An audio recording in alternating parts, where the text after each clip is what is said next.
and be the best caregiver this world has ever seen. Caregiving is tougher than tough. Find the care guides you need at aarp.org/caregiving. A public service announcement brought to you by AARP and the Ad Council. OnsideRadio.com knows gamers need a home. Can you dig it? That's why for the next 60 seconds, Can you count, suckers? here's your Onside Radio E-Report with Toast. Sony is upsetting PlayStation owners in a bizarre story. MLB The Show, the long-running baseball video game, will finally appear on the Xbox platform. Sony claims this wasn't their call, but Major League Baseball's decision to switch platforms to open them up to new gamers. Switching platforms isn't a big deal, but what has really pissed off PlayStation owners is that MLB The Show will be available to Xbox Game Pass members for free, while PlayStation owners will have to pay $70 for the title. PlayStation has an equivalent to the Xbox Game Pass. It's called PlayStation Plus, but they've never made MLB The Show available only to PlayStation Plus members over the years. You had to buy the game, and that's what has a legion of PlayStation owners cursing out Sony today. Happy gaming. Stay in touch in the world of gaming with the Onside Radio E-Report. Now streaming online. Onside Radio, the only choice for the South Florida sports fan. Time to get in the zone. The Onside Zone. And look, man, I don't care if you're my wife. If I don't agree with you, I'm going to say it. You know what I mean? The Onside Zone. He's a liar. And there's nothing new about that. He's full of crap. If you're believing that, I got a bridge in the Keys. It's the one on the right side. Just want you to know, when you're going south, you'll see the smaller bridge on the right. I've got that one for sale if you're interested. You can join us on the Onside Sports Line, 888-441-4623. That's 888-441-4623. That's the one boy band that I will say, dude, I'll stand up for Boys to Men every day of the week and twice on Sundays. Love those guys. You can join us on the Onside Sports Line, 888-441-4623. That's 888-441-4623. You can connect with us at OnsideRadio.com by sending us a text at 844-416-8123. The Onside Zone with a big O. All right. Adam Duvall, a former Atlanta Brave, back in his old haunts. He might have some right here. A long fly ball, perfectly timed, right on cue, Holly. That's a home run to the opposite field for Adam Duvall. Yeah, you get Duvall back to his old stomping grounds and you get a little payback, right? That's what you want. They didn't want him back. He says, you know what, I'll go find home somewhere else. Power to all fields. Gets a fastball. Jones. That is into left field, a base hit. There's the hit the Marlins needed. That's going to go to the wall. Dickerson in to score. Marte around third, and he will score. Garrett Cooper comes up with a 2 RBI double and pulls the Marlins even here in the 8th. Yeah, Coop getting it done. That's a base hit center field. Birdie's going to score. Marte moves up to third, and the Marlins have a 4-3 lead. Wow, okay, I expected like some music to kind of lead me in here. Not just dead air like that. Way to go. All right. Welcome aboard. It's a beautiful thing watching the Marlins win last night in 10 innings. Garrett Cooper with the game-winning RBI. Sandy Alcantara gets 4 Ks and 6 1/3. 2.45 ERA. 2.45 ERA, that's pretty good, isn't it? That, you know, the Marlins have become, pitching-wise, must-see TV because they've got a couple kids that they can throw, man. Okay? I mean, Alcantara, I don't want to miss it. You know, Rogers. And Sixto isn't back yet. And when you get Sixto back in the mix, oh, Lordy. You know what I mean? Pablo does a nice job. So it's a really nice pitching staff. And the philosophy, you know, behind everything that they're trying to do there with the Marlins, I love it, actually. I think it's extremely smart. You know, now eventually we will find out if, you know, they're going to open up that checkbook, because they're going to have to open up that checkbook in a couple years, and then we'll find out if they're ready to take that other step. But as for the foundation and those kind of things, and I know it's frustrating because, yesterday you had to have a lot of timely hitting and kind of, generate offense that way because it's not you just don't have a bunch of big boppers, in the lineup and it's just it is what it is. Duval got a home run yesterday finally. What's he batting, like 170 or something? So it's just I love what they're doing because I think it's extremely smart. I think the smartest thing you do in baseball, and especially in scouting and drafting, is you load up with arms. Okay? Arms are the best way to load up. They get injured. They get worn out. You need extra. And when you do have extra, you can now trade them easily for position players. Okay? Because everybody cherishes a stud arm more than anything else. Some teams, like years ago, we used to laugh at the Rangers because the Rangers had Juan Gunn and Alex and Pudge and all these guys that would, hit 40 bombs a year. And then their dog ass could never do anything. They could barely get in playoffs, or if they got in the playoffs, they got spanked. Why? No arms. Twins 2 years ago. Yes. Set the record for most home runs. Home runs, right. 100 home runs in the league, get bounced right when they meet the Yankees. Exactly, because you got to have the pitching to get over it. You can't have just one guy. You need to have three guys, maybe four. That fourth guy's got to be, maybe not an ace, but a stud. But pretty good. But the first three guys have got to be absolute monsters. And that's the way you end up doing it. The Dodgers, they spend money, but they also spend money on pitching. And that's part of it. You have to have those arms. And watching Sandy yesterday and watching Trevor the other day, and when you're out dueling DeGrom on Saturday, that was fun, man. That's the kind of stuff that you love. I mean, listen, I get it. It's all about the home run in this game and people, but I love the tight games. I love the games that are 1-0, 2-1, 3-2 games. Every pitch counts. And when you're in those kind of situations, what's going to get you out of that? Arms. And so right now, I get it. We have a little frustrations with the offense. It's not a great offense right now. Hopefully these young guys will grow and get better and start to produce a little bit more and really. Now, there are some guys that, haven't gotten in a groove. I don't think Miguel Rojas has gotten in a groove. You know what I mean? So certain guys have to kind of get in a groove, and I think the offense will pick up a little bit. But is it going to be an elite offense? No, it's not. And so that's why the pitching it matters, And the bigger question is the bullpen. Can that be consistent? Okay, because as long as the arms are healthy, the starting arms will be consistent. And there's help coming. Have we heard anything yet on Sixto, Tito, when he's coming? Because talk about must-see TV. I believe the last update was that he was going to be reevaluated in 3 weeks, 2-3 weeks. Yeah, the last time, you watch that kid, and I swear to you that when he's throwing, there's like fire coming out of his hand, because that kid is just absolutely electric, man. So I'm looking forward to Sixto coming back and joining this. So congrats to the Marlins, man. Getting the win, Alcantara, all that. We got Pablo Lopez tonight. He's only got a 1.54 ERA. Pablo's, kind of struggling right now. But he's 0-1.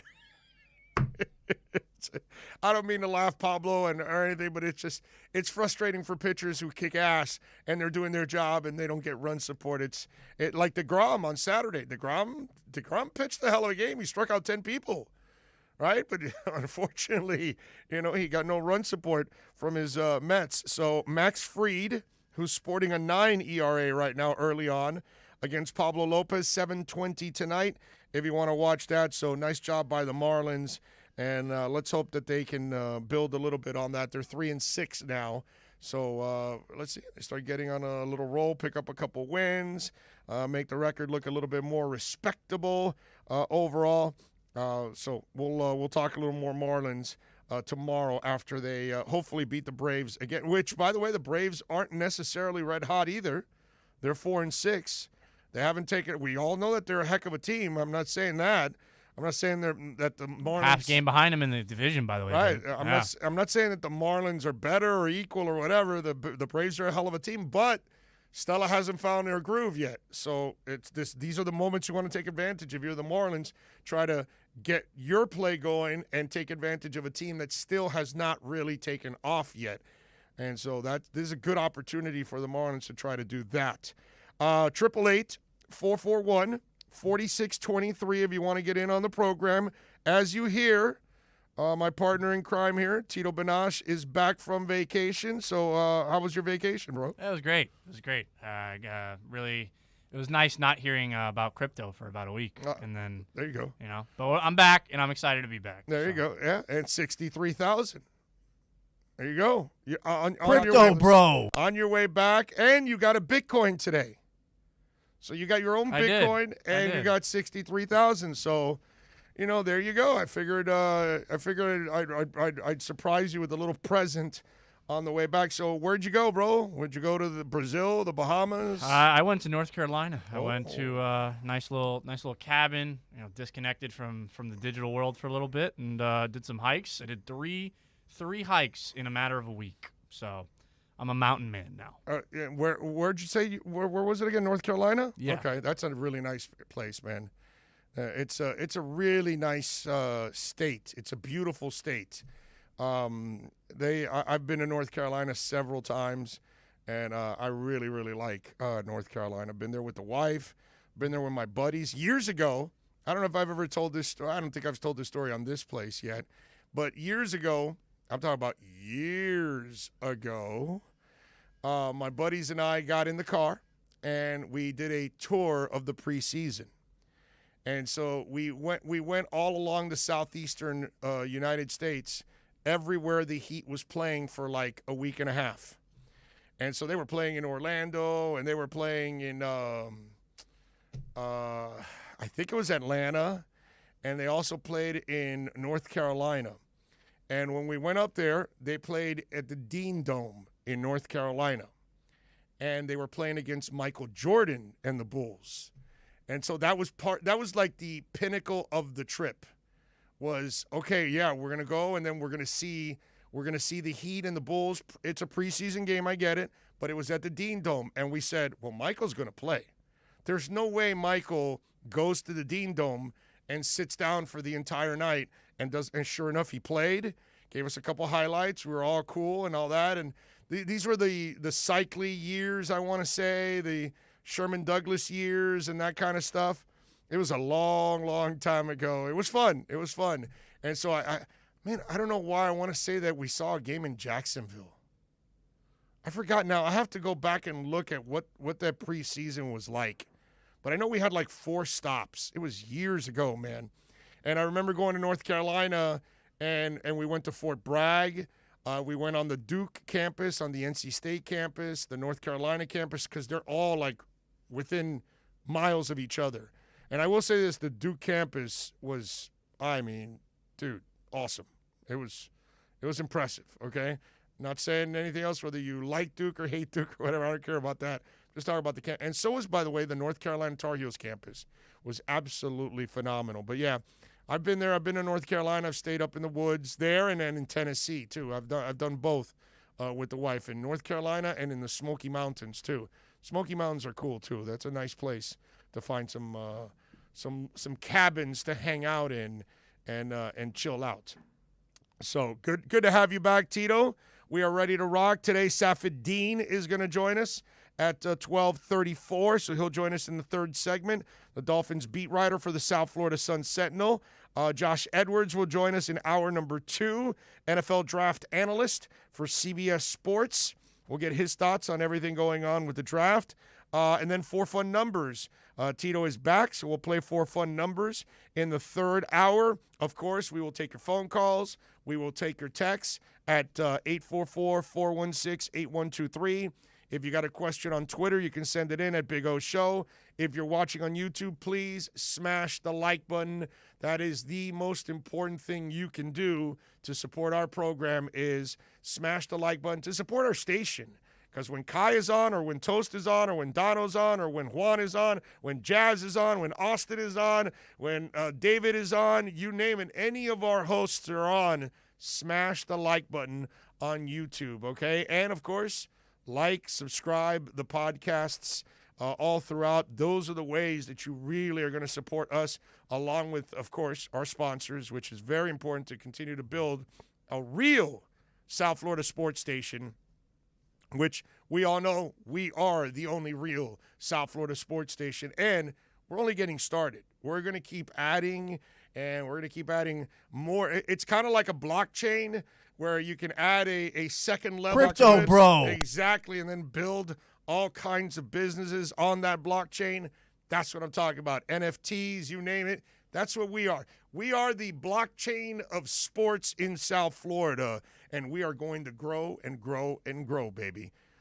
Dinky Doggy has nothing on us.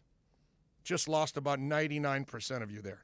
All right, let's take a quick break. We'll come back on the other side. And don't forget that Inter Miami CF fans, you can join us for every road game as we broadcast live from Dangerous Minds Brewing Company, 1901 North Federal Highway in Pompano. You can join me and Alex Dono, of course, my partner in crime. Enjoy the delicious food and incredible house drafts and giveaways. Inter Miami CF fans, your new home for every road game is Dangerous Minds Brewing Company in Pompano. Follow them on Twitter, Dangerous Minds B, and on Instagram, Dangerous Minds Brewing. We'll be right back to the Big O Show. You can join us on the Onside Sports Line, 888-441-4623. That's 888-441-4623. I'm Ryan Seacrest. First responders are people who stand for a greater purpose. They will be there for you when nobody else is, to help you, your family, your community. This is their selfless promise. This is their sworn duty, to protect, to serve, to help. They put themselves in harm's way for us. They come to the rescue at times when we need them most. First responders are making enormous personal sacrifices to keep showing up for us and fighting the good fight. Nearly 70% of all firefighters are volunteers. That means when they get injured or quarantined, they may not have a way to pay their rent or keep their family safe and fed. No matter who you are or where you live, when you call 911 and ask for help, first responders show up. Now, let's show up for the people who show up for us every day and every night. Go to firstrcf.org and make a difference today. At Baptist Health, we are ready to serve, to treat, to safely proceed with your procedure. We're ready for ER visits and office visits with skilled surgeons, advanced medicine, and multidisciplinary teams. We're ready for new arrivals and new recoveries. We are ready. We're ready to diagnose, treat, and manage anything that comes our way with exceptional care and comfort. With the same preparedness and compassion you've come to expect from Baptist Health. And we are ready. We're ready. We're ready to care for you. Take Onside Radio everywhere you go with the MyTuner Radio app. Download the free app and listen to your favorite OnsideRadio.com host. Go to your app store, download MyTuner Radio, and search Onside Radio, South Florida's sports station. You can connect with us at OnsideRadio.com by sending us a text at 844-416-8123. Save it on your cell phone, 844-416-8123. No better place to send your comments, ask questions, win prizes. OnsideRadio.com, the only choice for the South Florida sports fan. ADHD. It's the child who can't pay attention or sit still in school, right? The answer may be yes. Attention Deficit Hyperactivity Disorder, or ADHD, can be complicated and it can last a lifetime. Living with a condition can sometimes be a challenge. It may take years to accept a formal diagnosis, and it's not always easy to find the right treatment plan. Did you know that up to 75% of children and adolescents with ADHD have at least one additional mental health condition that also requires a comprehensive approach to treatment? ADHD guidelines were recently updated to reflect the need to screen for associated disorders. Be sure to talk with your child's doctor about proper screening and visit moretoadhd.com for additional information. That's moretoadhd.com. This message has been brought to you in partnership with ADA, ACO, and CHAD.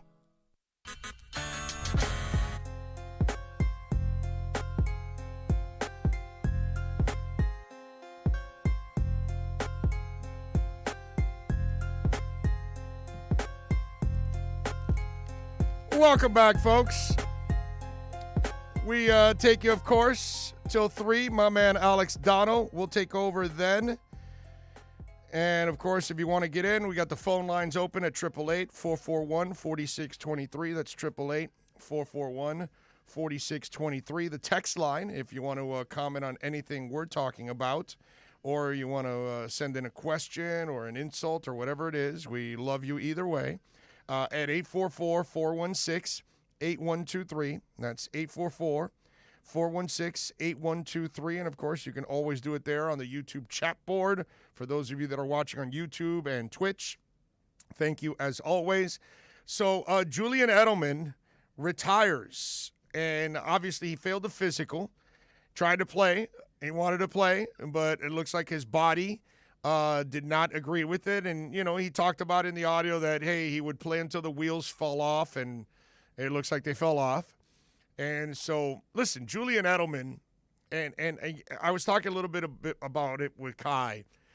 The problem in our society is that we're a microwave society. We're a prisoner of the moment society. We overreact at that moment. Devonta Smith is the greatest receiver in college right now. Well, yeah, not really.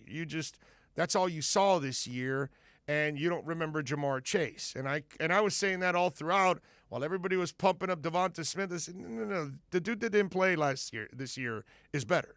And I think a lot of people have kind of come around because they were trapped in that moment. Heisman, all that other stuff. I know you got to get him. You got to get him if you're the Dolphins. You have to get Devonta Smith. No. And so this is what happens with prisoner of the moment situations. And somebody just retires or somebody just accomplishes something, they've got to be a Hall of Famer. They are the GOAT. They are the greatest. All of that good stuff. So Julian Edelman, listen, man. Julian Edelman, I'm a Dolphins fan, but as you all know, I am extremely objective about all of this kind of stuff. I just because I'm a Dolphins fan, I can credit somebody else even on a team that I hate. And I hate the Patriots like I hate the Bills, and I can't stand the freaking Jets. Okay? But if they've got a player that had a great career, they deserve that prop. I'm not going to take it away from them because of the logo. I'm not do that fan crap. That's weak. That's just, that's just soft on anybody's part that you don't have the balls to be a man and admit what's right is right and what's wrong is wrong. And Julian Edelman is a hell of a player, dude. A tough sumbitch that I admire as a player. There's no doubt about it. He, in no way, shape, or form, is a Hall of Famer. And guess what? That's not an insult either. When we say Hall of Famer, we are talking Jerry Rice. When we are talking about Hall of Fame, we're talking about Larry Fitzgerald. You understand? When we talk about Hall of Fame, it should be the best of the best. It should be Michael Irvin. It should be guys that there is, like, it doesn't even register in your mind. You're like, well, of course, dude. What kind of a question is that? Yeah, he's a Hall of Famer. You know, that's the kind of stuff. Ed Kaplan always used to say, and for those of you that are too young, Ed Kaplan was a long-time host here in South Florida when we actually, outside of now Onside Radio, when we used to have like a real sports station called QAM, not that crap that they have now, and they're trying to feed you guys a whole bunch of national garbage. And the wussies all hide inside their homes. They can't even go to the studios. So anyway, listen, the bottom line is when Ed used to say, if you have to have a discussion or you have to think about it, he's not a Hall of Famer. And that's stuck with me already for 30 years because it was 30 years ago when he said that. And if you have to kind of like question it or no, then he's not a Hall of Famer. That's all. And again, it doesn't mean that you weren't a hell of a player.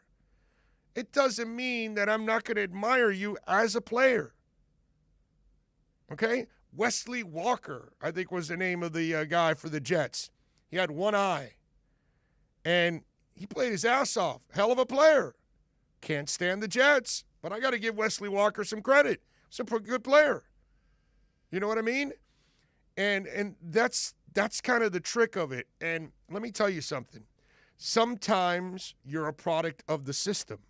Now, just because you're a product of the system, you still have to do your part, okay? James Brooks will never make it into the Hall of Fame, but the guy was a hell of a player for the Cincinnati Bengals, okay? I don't know if any of you even know that. Some of you that are a little older, you know what I'm talking about. But there's lots of guys like that. And the Patriots, during the Brady era, have had 3 Julian Edelmans.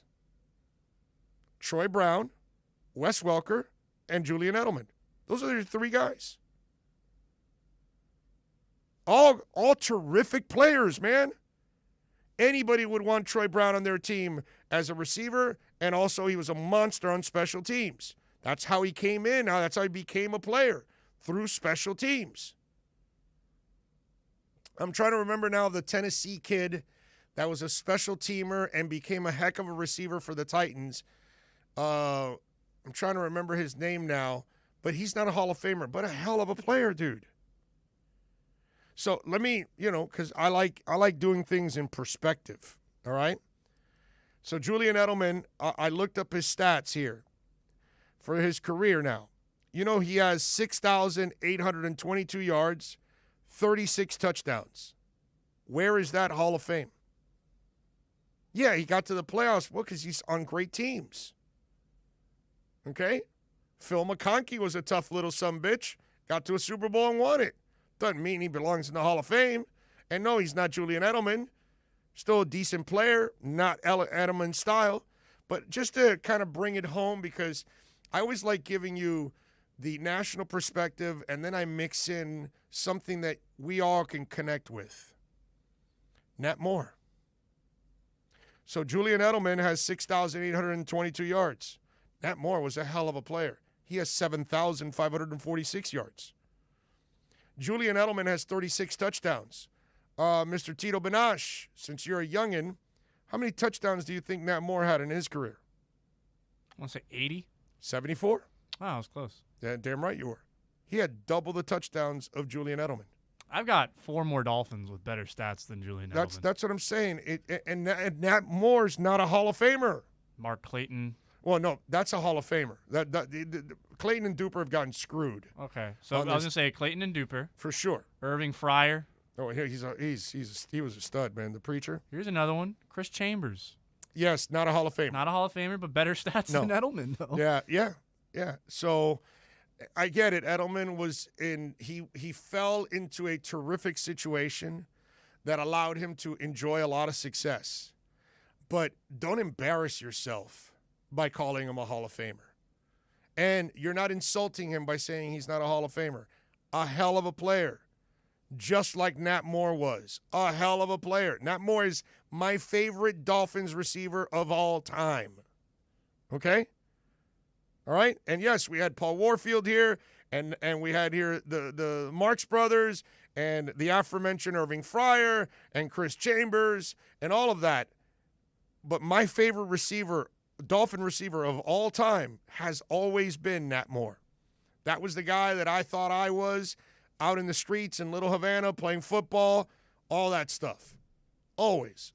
When I'd score on somebody, I'd say the Nat, the Moore. That was my line. Okay? I love Nat Moore, dude. Awesome player. Loved him, man. Not a Hall of Famer, but a hell of a player. A hell of a player. A hell of a human being. A hell of a player.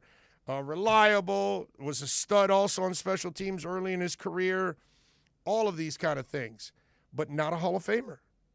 When we go Hall of Fame, we have to go with the elite of the elite.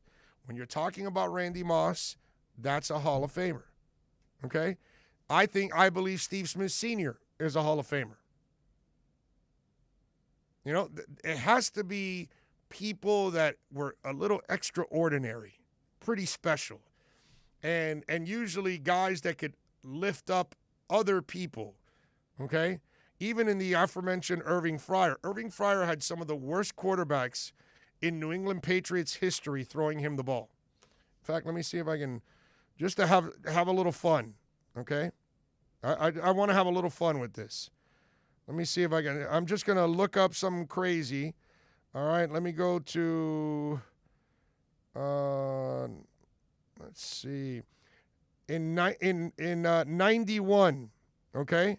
Listen to this. In 1991, this is all off memory now, okay? Now you mentioned Irving Fryer. In 1991, Irving Fryer, wait a minute, let me see here. Just want to make sure I got it right. Yes.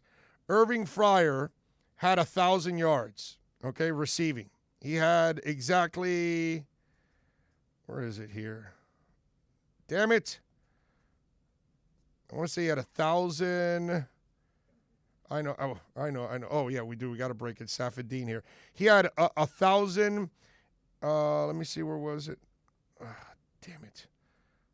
Where was it here? Here we go. 93, right? Was that it? Let me see.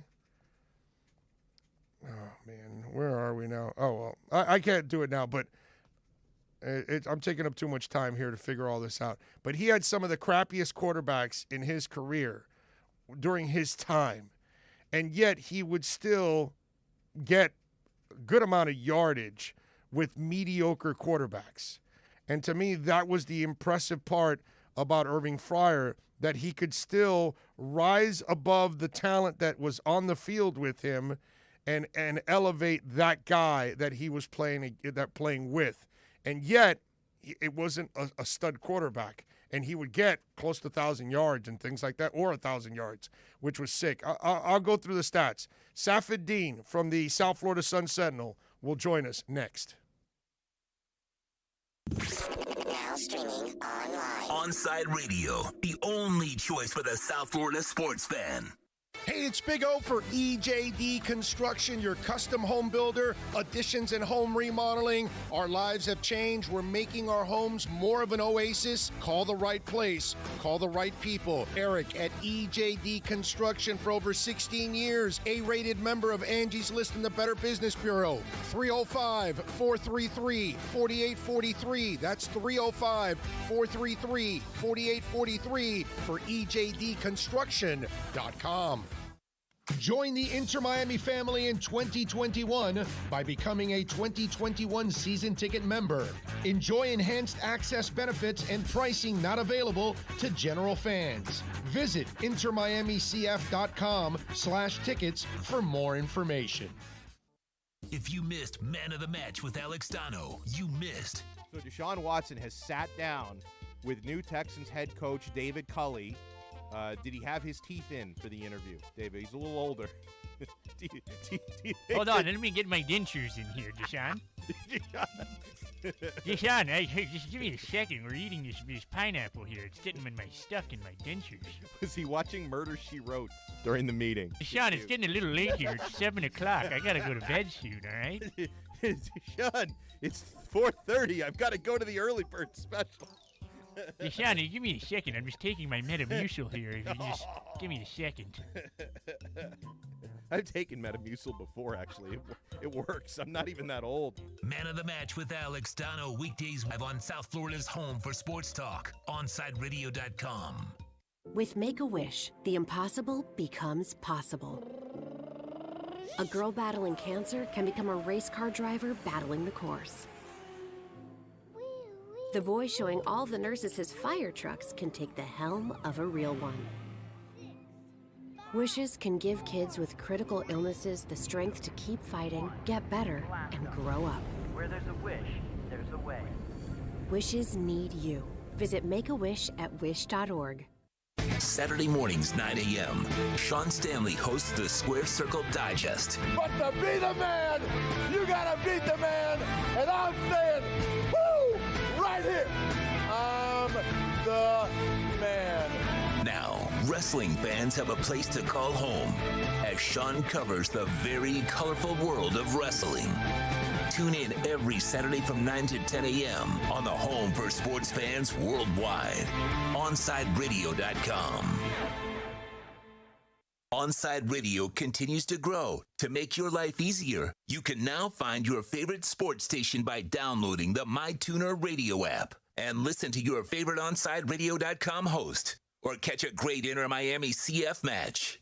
Go to your app store, Download MyTuner Radio and search Onside Radio, the home for the South Florida sports fan. Hello, Inter Miami CF fans. Download the Drink AR app and play inside a first-of-its-kind virtual soccer stadium, hosted by Bodega Trevento and Inter Miami CF, and celebrate your passion for soccer from the comfort of your own home. Find the download links on our Instagram account at Treventus and get our wines delivered straight to your home with a discount for all Inter Miami CF fans. Discover Trevento, a shared passion. Keeping you informed in the world of sports.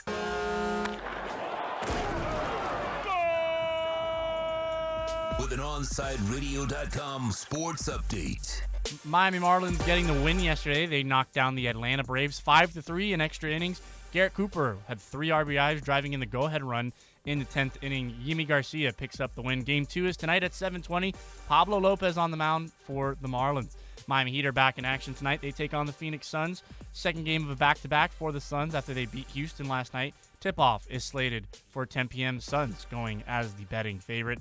And the Florida Panthers are back on the ice tonight. They take on the Dallas Stars looking for revenge after the 4-1 loss to Dallas this past weekend. Panthers acquired Sam Bennett from the Calgary Flames, sending a 2022 second-rounder and a 2020 second-round pick to the Flames. With your Onside Sports Update, I'm Tito Bonacci. Coming up next, it's more of the Onside Zone with the Big O right here, OnsideRadio.com.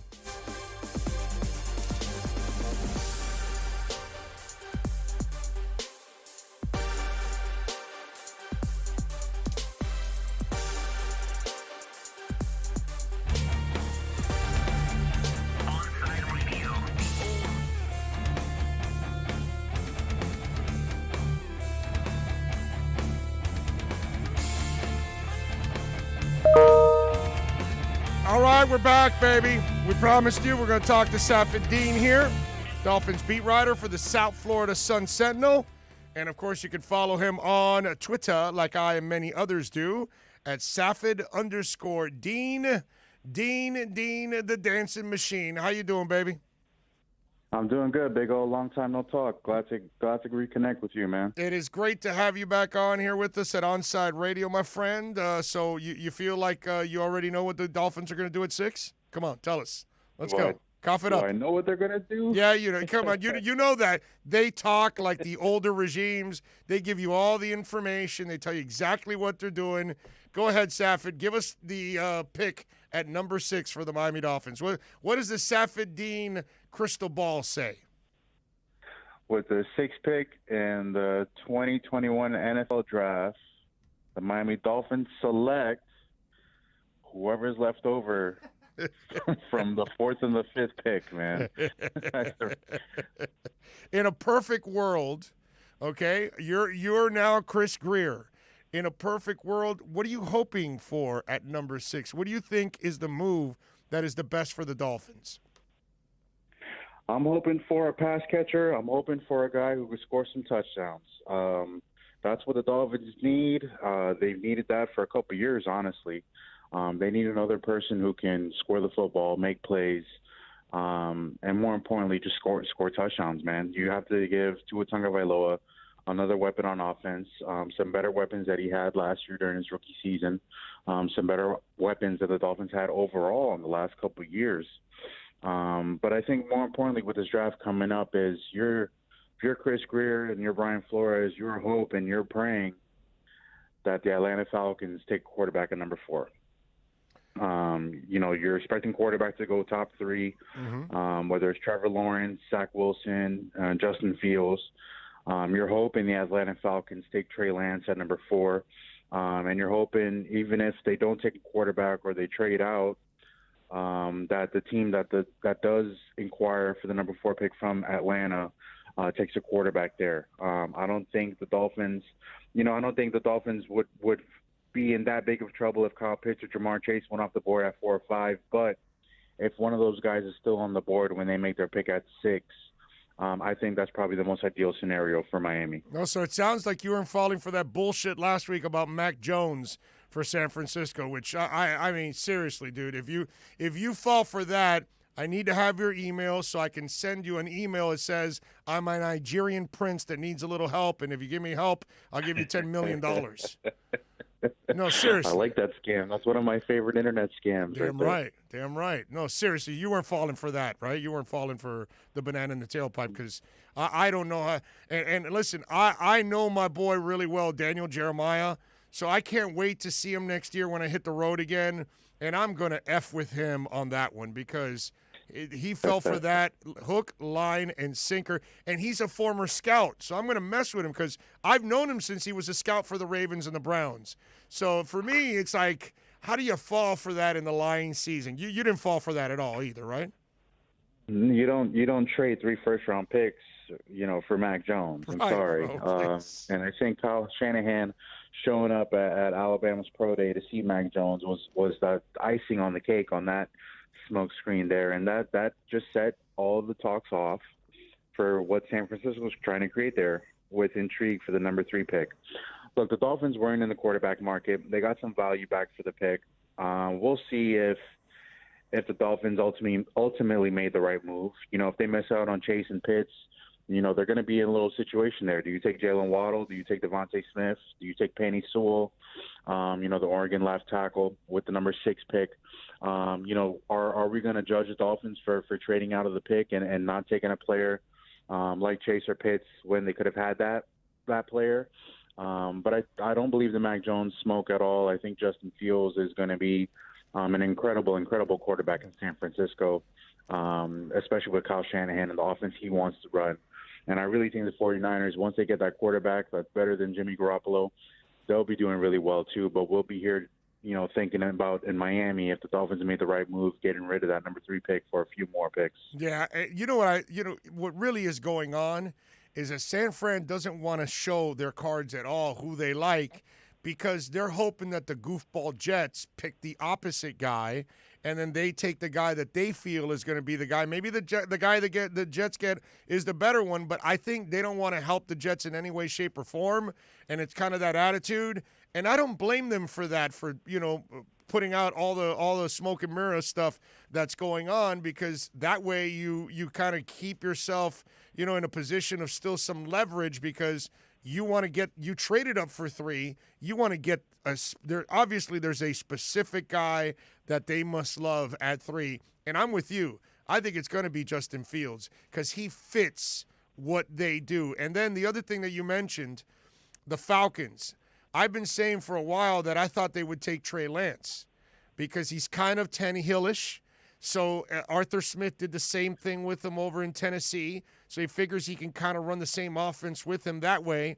But after having D'Orlando Ledbetter on, Ledbetter is convinced because of reworking Ryan's deal, Penei Sewell is going to be there. And if that is the case, it's 3 quarterbacks and Penei Sewell, then there's no doubt that Chris Grier had a beautiful crystal ball on how the draft would develop, because he knew that at 6 he would still end up with Pitts or Chase, right? That's kind of what it seems like. I think if Chris Grier had that crystal ball going a month for the draft, a month before the draft when he make that deal, that even adds even more to the allure of Chris Grier and his wheeling and dealing ways as a Dolphins general manager here. But that's certainly the hope. You're hoping Atlanta takes a quarterback, and my feeling is Atlanta does take a quarterback just because they have a brand new coach, like you mentioned. Arthur Smith worked with Ryan Tannehill and turned him into a very, very competent and a very good quarterback, one with a really high passer rating in Tennessee, much different than he was in Miami here. And you see Matt Ryan is 36. We see quarterbacks like Ryan Fitzpatrick who've gotten better with age, who, you don't have to be young to be a quarterback in this league. But at the same time, too, at 36, with a young guy like a Justin Fields in their early 20s, you're setting up your franchise for the future. And I don't think hanging on to Matt Ryan is probably the best move for that franchise after all those years with him as their quarterback. That's the hope. I think that's the hope that Chris Grier is hoping, that the Falcons take a quarterback, and even if they don't take a quarterback or they trade out, if they end up taking a pick, you're hoping it's Penei Sewell and not Kyle Pitts and not Jamar Chase, because the Bengals are really interesting. The Bengals could need an offensive lineman like Penei Sewell to protect Joe Burrow, And Joe Burrow might want to play with Jamar Chase all over again, like 2019 when he won the Heisman and Jamar Chase was the best receiver in college football. So I'm really interested to see how this draft turns out for the Dolphins. Yeah, well, after the beating the kid took, if he still wants the first pick to be a receiver and not a tackle, then you know what? Maybe he's masochistic or something. I have no idea. No, I wouldn't say that, Big O, because Jamar Chase is a standout receiver. He's a number one guy, man. He's going to be one of the best receivers in this league. And then once that guy gets open, you can have any lineman block for 3-4 seconds as long as Joe Burrow has that little bit amount of time to get Jamar Chase the ball. I think that makes a big difference. I think a regular lineman and a standout receiver like Chase that Burrow trusts is a huge difference than versus a great left tackle versus a mediocre receiver. Yeah, I mean, I saw the guy get so beaten down, dude. I think the Bengals, if they don't get Penei Sewell, I think it's real trouble for them. They better hit on some other linemen in the second or third rounds because that kid needs protection, man. He took just an unnecessary beating last year. I actually really felt bad for him. Safid, here on the station, we do something called the Round Table every day, and we pose a question for all of our hosts, and then everybody answers that question. And then we podcast it so everybody can hear all of the hosts' opinions. So today's roundtable question, I'm going to pose it to you, and you give us your answer on this. If the Dolphins end up selecting offensive tackle Penei Sewell at number 6 and don't end up going for a playmaker early on in the draft, I'm talking about at 6, is that a mistake in your opinion? Is that a mistake? I mean, look, if there's two guys off the board already, Chase and Pitts, it wouldn't be a mistake. But also, I would make the argument for Jalen Waddle. I would make the argument for Devontae Smith. I would make the argument that standout star receivers are going to be the difference makers when you're a team like the Miami Dolphins looking to go from 10 wins to 11 wins or no playoffs to first playoff. I think that's going to be the ultimate difference. I think Penei Sewell obviously is going to be a great player, a great left tackle. He would make the Dolphins' offensive line really, really improve. And you're hoping the Dolphins get a running back and their offensive line improves all the way across the board. But standout receivers make standout plays. And you're looking for a little bit more than what you got from Devontae Parker and Mike Gesicki. And if a player like that is available in the draft, I think the Dolphins have to take that player. So the article the next day would say Dolphins get a great tackle, but they should have gotten a playmaker instead. That will be the gist of your article? It depends on 18. It depends on the number 18 pick. If they get Matthew Harris and Penei Sewell, Kadarius Toney maybe at 18, something like that? Is that what you're saying? No, I wouldn't take Toney. Okay. You have Lynn Bowden, you have Malcolm Perry. I don't think they want a player like Toney because they already have players that fit that mold. You need an outside receiver. They need an outside receiver or a tight end who can be a standout receiver like Kyle Pitts is.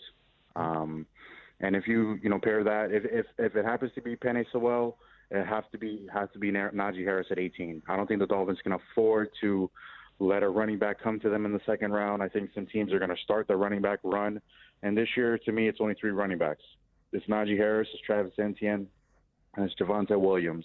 And some people even have Williams as the best running back, better than Najee and Travis Etienne. So I would rather Dolphins start the run at running back instead of hoping one comes to them at the end. But we'll see how this goes. Hopefully the Dolphins, learn their lesson from last year where, 6 or 7 running backs went in the first 2 rounds and they didn't get any of them. That is good stuff. What do you got? What are you working on over at the Sun Sentinel, my friend, so folks can check you out? Yeah, we got more in the wide receiver conversation, what the draft outlook is, what the position outlook is before the draft. We are starting up defense this week, 2 linebackers, cornerbacks. Omar Kelly has his second mock draft already online. I'll have my second mock draft coming up on Monday. Exciting time, man. We're ready for the draft season to be over with, man. I'm done talking about draft stuff, man. I'm tired of it. Don't call me back until after the draft. Maybe we could talk after that again. I'm kidding, man. But yeah, I'm tired of draft talk. I'm ready for it to be over with. Yeah, well, but listen, man, it's a beautiful thing. You and NBA writers get to cover the only sports that actually give you something to write about year round, man. So think about that. You are very fortunate to be covering the two best sports in our country that actually give you news on a year round cycle. It's pretty cool. It's actually pretty cool. There? Did I lose him? Safid? Yeah. It is great. I thought you were wrapping up. I'm sorry, Big O. It's all good. Safid, thank you as always, my brother. Appreciate you giving us some time here. We always enjoy your insight, man. Look forward to having you on again as always. Awesome, Big O. Take it easy. You got it, baby. There you go. Follow him on Twitter, Safid_Dean, and that's Deen, all right? Deen, 2 E's, all right? Not the other kind of Dean Martin type. Break. Back for the final segment of hour number 1 right here. OnsideRadio.com. Onside Radio, the only choice for the South Florida sports fan. Every Thursday, NBA fans can catch one of the best basketball shows in the country when Ethan Skolnick and Ira Winderman host Inside the Paint. Listen to two of the most knowledgeable and connected reporters in the business. Get year-round insight every Thursday at 10:30 a.m. with Inside the Paint on the home for hardcore basketball fans. OnsideRadio.com. ADHD. It's the child who can't pay attention or sit still in school, right? The answer may be yes. Attention Deficit Hyperactivity Disorder, or ADHD, can be complicated and it can last a lifetime. Living with a condition can sometimes be a challenge. It may take years to accept a formal diagnosis, and it's not always easy to find the right treatment plan. Did you know that up to 75% of children and adolescents with ADHD have one additional mental health condition that also requires a comprehensive approach to treatment? ADHD guidelines were recently updated to reflect the need to screen for associated disorders. Be sure to talk with your child's doctor about proper screening and visit more2adhd.com for additional information. That's more2adhd.com. This message has been brought to you in partnership with ADA, ACO, and CHAD. Big news, Miami fans! Body Armor is proud to be the new official sports drink of Major League Soccer and Inter Miami CF. It doesn't matter if you're a player or a fan, Body Armor sports drink will hydrate you with potassium-packed electrolytes, antioxidants, and no artificial sweeteners, flavors, or dyes. Whether you're at home or in the starting lineup, Body Armor sports drink will hydrate you from kickoff to the final whistle. Body Armor, now the official sports drink of Inter Miami CF, available at your local Publix. Inter Miami CF, your official furniture and mattress store, is here.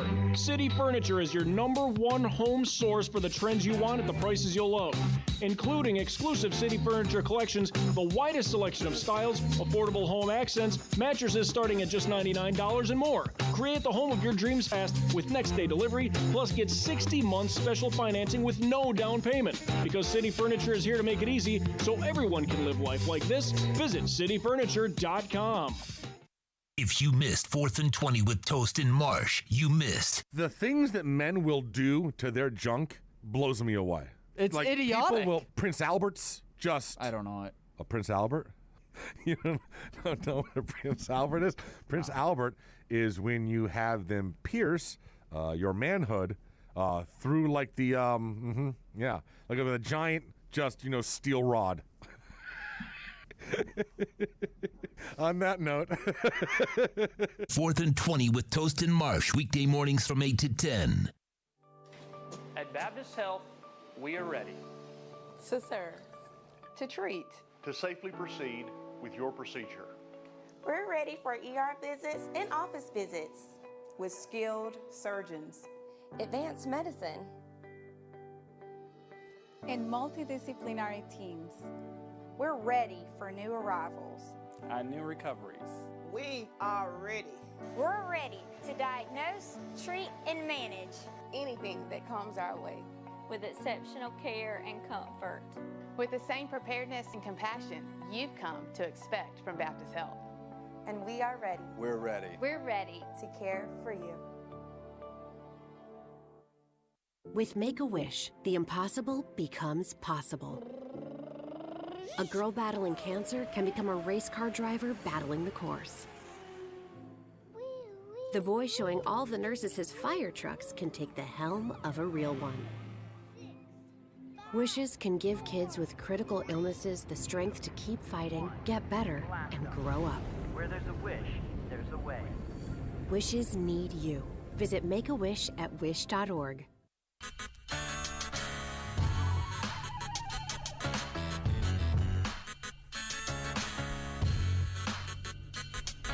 Well, let's wrap up this segment with some news for Onside Radio for NFL draft fans out there.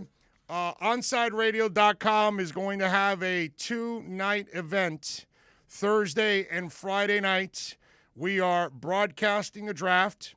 We're going to be at Sports Grill in Bird Road and 114th Street in Miami. So call Carlos and Frankie, all the people down there. You want to, I don't know if you can reserve a table or something, but let's get it going, baby. Alex Dono and myself, and we'll have a slew of other things going on for you all day into the broadcast. We'll be out there for the first through third rounds, obviously.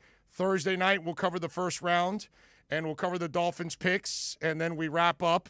We're not going to the 32nd pick. Once the Dolphins make their second pick, then we'll wrap it up there. And then the next day on Friday night, Dono and I will come in an hour earlier because it starts at 7 on Friday. So we'll start at 6:30, but we'll have some programming leading into it, obviously. And so we'll be out at Sports Grill out there on 114th and Bird Road having some fun. So that'll be a good time, as they say. And we'll rock, and so we really encourage all of you out there, if you have draft plans. You know, I wanted to go to Cleveland, but we're not there yet. We're just not there yet where everybody's vaccinated and all that stuff, and so traveling, and I just felt like I got to push it to next year, and we'll do Vegas for the draft. We're going to do next year, I go back to everything that I normally do. Next year, I'm doing the Senior Bowl. I'm doing the East-West. I'm doing the Combine. We're going to do the draft in Vegas. We're going balls out next year, everything, okay? Look out. I may even go to the NFLPA on the West Coast, all right? Because, it's a different ballgame now. You're actually going to get, hardcore sports coverage every day from all of us. We're adding a Marlins Minute now. We're adding an Inter Miami Minute now. You're going to hear throughout the day. This is a place where we understand that the sports fan is not getting what they need because we got garbage companies running these sports. Well, they're not even sports stations. They're pseudo sports stations with a couple of local shows, and it's half-assed. We're not doing that here, okay? Jorge Mas and myself, we want to have the best sports station in town. Now, it doesn't happen overnight, but we're going to work our asses off, and little by little by little. So we're going to have a 2-night draft event, and it'll be on Onside Radio, so you'll be able to listen to it wherever you're at. You're also going to be able to watch it on YouTube because we will have cameras there also. So you're going to be able to watch myself and Donald talk about all the picks. Tito will be running the show down here in the studios, getting it done, and we'll have our draft profiles. We'll have everything that we'll be doing, and we'll have some fun with all of this, man. We got a lot of things. We're working on everything. It's just, remember, we just completed our 5th month. Okay, so it's pretty amazing. I think the strides we've made in 5 months in developing the programming is pretty awesome. So now it's just growing the audience, it's growing the sponsors, it's growing everything, and we thank Sports Grill for really stepping up and hosting it. I was looking forward to. We had a couple of bars that were interested in it, and so fortunate that Sports Grill was the first one to step up. And here we go. You want draft coverage? You're not going to get it anywhere else, right? I mean, you're not going to get it anywhere else, right? Pretty much everywhere else, what do they do? They're still hiding in their houses. So we are going to have full board draft coverage for you starting Thursday, April 29th, and Friday, April 30th, over at Sports Grill, Miami, Bird Road, and 114th. It's a beautiful thing. Hour number 2 is next. Onside Radio, the only choice for the South Florida sports fan. Welcome to OnsideRadio.com. Broadcasting from South Florida to the world. No station in South Florida provides more live and local sports talk. This is like rock and roll with no music. Follow us on social media at Onside Radio. Hey, it's Big O for EJD Construction, your custom home builder, additions and home remodeling. Our lives have changed. We're making our homes more of an oasis. Call the right place. Call the right people. Eric at EJD Construction for over 16 years. A-rated member of Angie's List in the Better Business Bureau. 305-433-4843. That's 305-433-4843 for EJDconstruction.com. Now streaming online. Onside Radio, the only choice for the South Florida sports fan. Time to get in the zone. The Onside Zone. And look, man, I don't care if you're my wife. If I don't agree with you, I'm going to say it. You know what I mean? The Onside Zone. He's a liar. And there's nothing new about that. He's full of crap. If you're believing that, I got a bridge in the Keys. It's the one on the right side. Just want you to know, when you're going south, you'll see the smaller bridge on the right. I've got that one for sale if you're interested. You can join us on the Onside Sports Line, 888-441-4623. That's 888-441-4623. That's the one boy band that I will say, dude, I'll stand up for Boys to Men every day of the week and twice on Sundays. Love those guys. You can join us on the Onside Sports Line, 888-441-4623. That's 888-441-4623. You can connect with us at OnsideRadio.com by sending us a text at 844-416-8123. The Onside Zone with a big O. All right.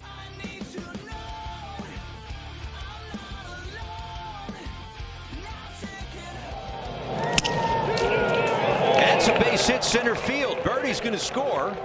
Marte moves up to third, and the Marlins have a 4-3 lead. Andy grounds one fair inside the line and down off that little wall, and Marte's going to come in to score. To third goes Cooper, and the Marlins get a couple in the inning. They lead it 5-3. Long enough for the Marlins to come back, score in extras, and rack it up. It's a Marlins win, 5-3 in extra innings in Atlanta. All righty, welcome aboard. It's hour number 2 here on the program, and hope you all are doing well, and hope you're enjoying. It's so, last night yesterday I had this meeting with Sports Grill, and it was a great meeting, and so I left pretty much knowing that it was a done deal, and so today in the morning they kind of finalized everything, which is great, and wake up today. Bitcoin's at 63,000. Life is good, man. Life is good. Everything's getting better here. Even the voice is a little better also. So that's also good. Nothing wrong with that. So I appreciate it. All of you out there, if you can, join us. Give me a second here. Yes, I'm sorry. I know it's bad because I got to send something at the same time. You can do it during the commercial break. I was doing something else also during the commercial break. Oh, Lordy. All right. So a lot of things to talk about. Let me see what we got here on the chat board. Let's see. Tony says, hell yeah. Sports Grill, best wings in town. We'll try to make it there on draft night. Well, thank you, Tony. Draft nights. We're there Thursday and Friday. So come for both nights, come for one night, but please come on down and support us, man, okay? Is there a link to the event? Oh, NorCal, we just finalized it. Give me a second, okay? We'll create links. We'll create all of that, but it's Sports Grill on Bird Road at 114th. But we will create all stuff for social media and obviously on air. In fact, we already have promos produced already because, after we were done last night, I said, hey, We already put together the promos. The guys produced them already. So they're going to be on the air very soon now. So we'll have that on there. Let's see. What else do we have? Ray says, wow, very cool. Draft party. Thank you, Onside Radio. Appreciate you. Herman says, best radio station. Thank you. We think we are the best sports station. Okay, I don't care about any of the others. We're not competing with anybody else, but we're crushing the crap out of the garbage that's left here in town. You know what? If we all band together and build this thing up, we won't need any of these other crappy stations that all they do is fill politics and crap with to get in the way with the teams and all that stuff. Just garbage stuff. Tony says, let's trust this front office. For the first time in a long time, we have competent people running the Dolphins. Amen to that. Let's see. Did he just say 3 to 4 seconds for the QB? No way does Burrow get 4 seconds to find his target without drafting an O-lineman. I doubt Burrow gets 4 seconds drafting 2 O-linemen. Yeah, I'm with you. I'm with you. There's no way. That's where I would disagree with Safid, that there is no pick for the Bengals but Penei Sewell. None. If you don't pick Penei, then you take Rashawn Slater because you thought he's better than Penei. My point is, you do not leave that pick without getting the lineman. Because if you watched your guy take a beating, I mean a beating. Because I know that it's we're all in. You know, I mean, when you watched it, they were all over the dude the entire time. You know, they were killing him. And that poor kid needed protection. And he's going to come back from a knee injury, and you're not going to provide him protection again. You know, then, okay, go ahead, dude. Do what they did to Andrew Luck, you know?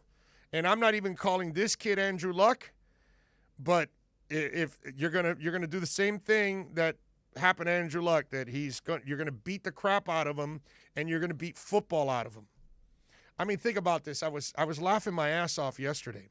Giovanni Bernard ends up signing with the Tampa Bay Buccaneers. Now, I want you to think about that, okay?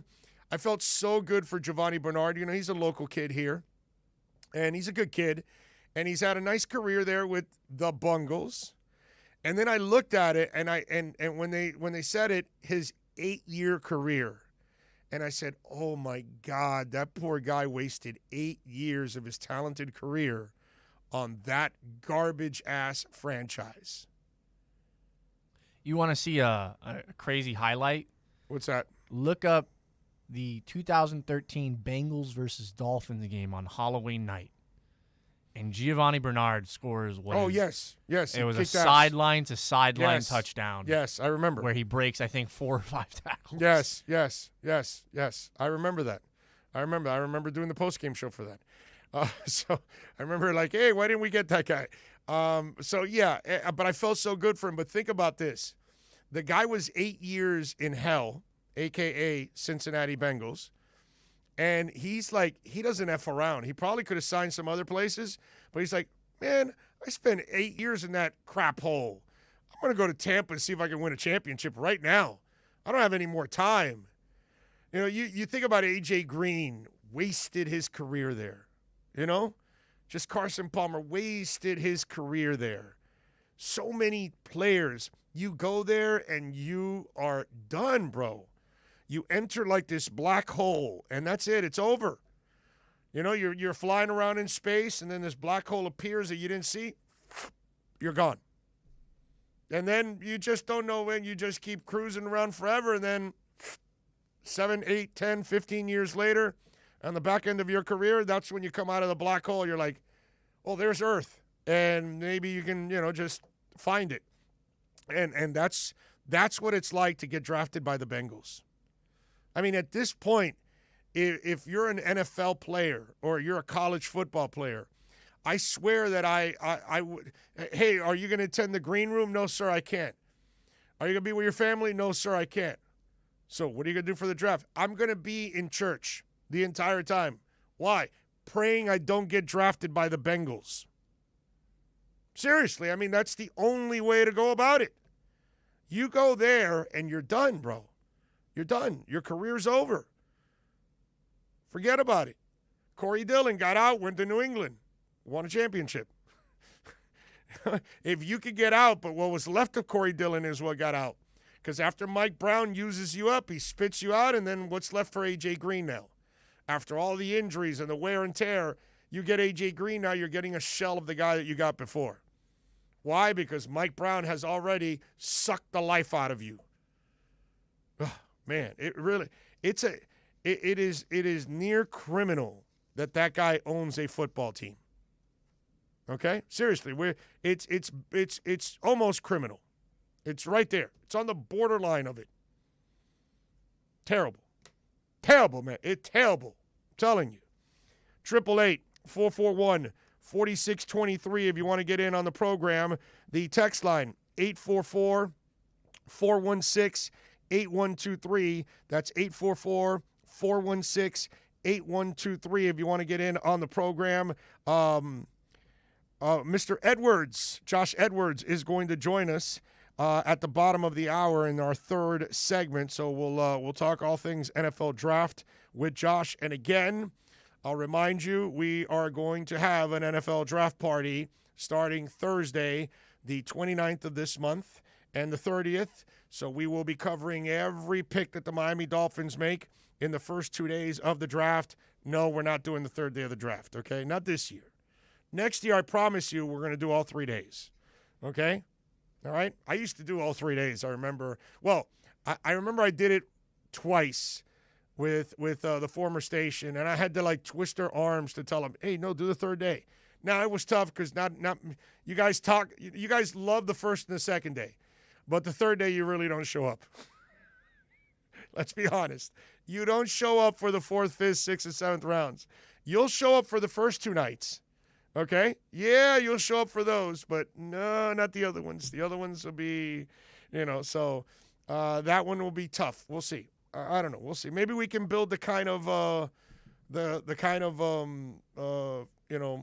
listenership and fan base that will be fanatical enough to join us on the third day of the draft. So appreciate that.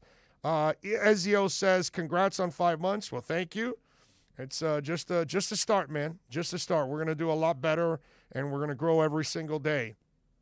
Let's see. Big O, if it wasn't for your longevity and persistence to bring us one of the best sports talk shows and personalities in the business, I would not be enjoying sports talk as much. I appreciate you. That's very kind of you, Super V. Thank you, man. That's really, really nice of you, man. Akaris1 says, someone say wings on 2 nights? Damn right. You know it, right?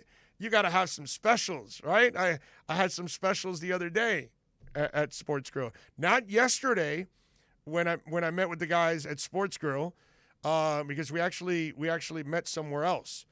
We met at somebody's home, actually. So it was a different ball game there. But I did have special wings from Sports Grill. Yeah, it might have been. It was Friday night. I'm pretty sure it was Friday night that we ordered grilled wings from Sports Grill. Delicious. Ugh, those things are addicting, bro. I mean, they are awesome. Okay, so yeah, I'm with you. And NorCal says, I kind of like Slater more. So you like Slater over Panay, huh? Interesting. Okay. Herman says, Bengals or Lions. Isn't it the truth, man? You go to the Bengals or the Lions, and your career is over, basically. The Jets, too. By the way, the Jets have been kind of a disaster. They had that little run where they made it to the AFC Championship game on the back-to-back years. But outside of that, it's kind of been, a disaster, too, in a way. But the Bengals, it's forever. And obviously the Lions has been, 50 years in the making. Oh, are we going to have a live draft party? Can I bring my famous Pensacola Wonder Bread sprinkled with bath salts? Yes. It'll be a live draft party. We're going to have the picks live. We're going to have the reactions live. We're going to do everything there, man. We're going to have real draft coverage. We're going to give you real draft coverage. That's what it's all about. Hey, this is the first event for our station. This is one of the first events that we're going to be able to all get together and have some fun. And looking forward to it. I'm excited about this, aren't you, Tito? It's going to be fun, right? Yeah, I mean, it would be nice if, I could eat some wings. The Sports Grill wings are fantastic, but I'm jealous of you for that. But, I'm excited. What if I promise we have some delivered here? That'd be great. Okay. That'd be fantastic. Okay. All right? Because I know that you'll be here working probably with somebody else, and it'll probably be Abel. And so, you know what? We will take care of you. We will have wings delivered here. Okay? So we will get Sports Grill to deliver some wings here to make sure you guys are in the same, festive mood that we are. That way you're happy and you're not watching us on YouTube eating and stuffing our faces with delicious wings, and then you're sitting there with nothing. So, yeah. Hey, the short time we've been working together, do I not take care of you guys? You got to admit. Yeah, of course. Yeah. Okay. All right. So I do look out for all of our people here. Well, because see, I'm actually like a boss that like gives a crap about human beings, which is a whole different ball game than the corporate stupid environments that we have out there. And why? Because all these guys here, I've done all their jobs. See, that's the trick, isn't it? Isn't it, Tito? Most of our bosses had never done our jobs. They don't really know what we're doing. They have no idea. They're so far removed from it, they don't know what it's like anymore. Well, some may be far removed. Most of them never have really done it. Okay? I'm just telling you, most of them never really done. Most of them for sure never did a long-term talk show. They may have been on for a week or two or a month or something, and then they got their asses off, and then, but they never had any kind of success long-term as a talk show host, most of them. And when it comes to producing, they don't understand what producers go through. They have no idea, no concept. And by the way, I heard that in newspaper, that happened a lot too over the years. There's not as much because there aren't as many newspapers left. But that most of the editors they don't know what it's like to be a reporter or any of that kind of stuff, so they can't really relate to the person that they're actually leading, which is kind of crazy, isn't it? By the way, I forgot to tell you, I had the stats. Remember I told you the Irving Fryer stats before I go? I told you how he would kick ass no matter what. In 1990, Irving Fryer had 846 yards, 4 touchdowns with Mark Wilson at quarterback. In 91, he had 1,014 yards and only 3 touchdowns, but still 1,000 yards. Hugh Millen and Todd Hudson were his quarterbacks. In 96, Irving Fryer had 1,195 yards, almost 1,200 yards, 11 touchdowns, with Ty Detmer and Rodney Peete as his quarterbacks. In 97, he had 1,300 yards and 6 touchdowns, with Detmer, Bobby Hoying, and Rodney Peete as his quarterbacks.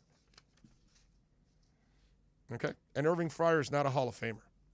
And guess what? On that, and there's no way Julian Edelman will put up the same kind of stats with those kind of quarterbacks. But that's how good Irving Fryer was. And to this day, I still tell you, Jimmy Johnson, you are a freaking moron for getting rid of Irving Fryer and taking him away from Dan Marino and an offense, because then all you did was create an offense that could barely score because you eliminated the weapons. That, my friends, I have not let go. I'm sorry. Let's take a quick break. We'll come back on the other side.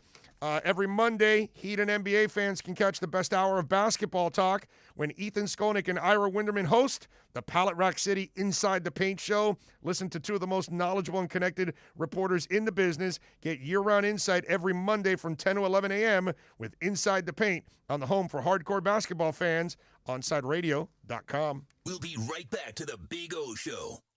You can join us on the Onside Sports Line, 888-441-4623. That's 888-441-4623. She's kind of a big deal. Some people like to say it's only because of how she looks. She sticks her tongue out a lot. But there's just something about her that makes people do crazy things, like get tattoos of her face, or wait in line for hours just to say hi. Lil Bub is a 2-year-old cat, an Instagram celebrity with a following bigger than some 90s television stars. And it all started because she was adopted. You can't buy a best friend like Lil Bub, but you can adopt one. Help us save them all at bestfriends.org.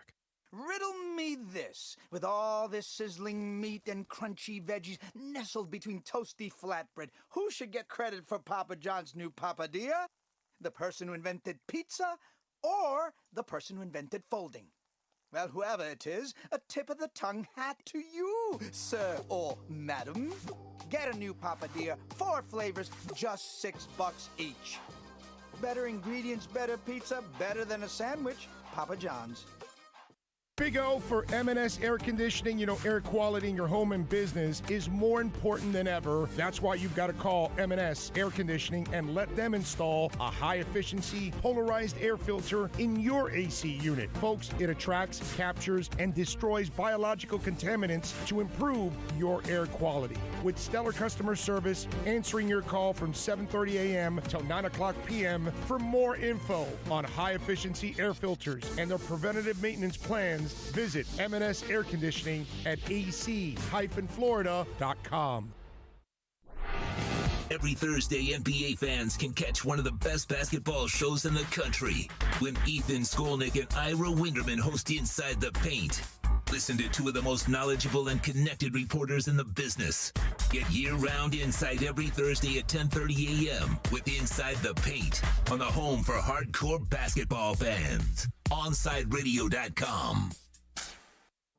Big news, Miami fans! Body Armor is proud to be the new official sports drink of Major League Soccer and Inter Miami CF. It doesn't matter if you're a player or a fan, Body Armor sports drink will hydrate you with potassium-packed electrolytes, antioxidants, and no artificial sweeteners, flavors, or dyes. Whether you're at home or in the starting lineup, Body Armor sports drink will hydrate you from kickoff to the final whistle. Body Armor, now the official sports drink of Inter Miami CF, available at your local Publix. If you missed Man of the Match with Alex Dano, you missed. I think we need to normalize the nickname Dick again.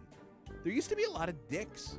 Now, people think about the male anatomy. I don't know why we can't use Dick as a nick. There was something the strong, silent type would have the name Dick. Yeah, sure, it was a nickname for Richard, but Richards now will just go by Rich or Richard. Like, nobody goes by Dick anymore. I think we need to normalize Dick. Man of the Match with Alex Dano from 3 p.m. to 6 p.m.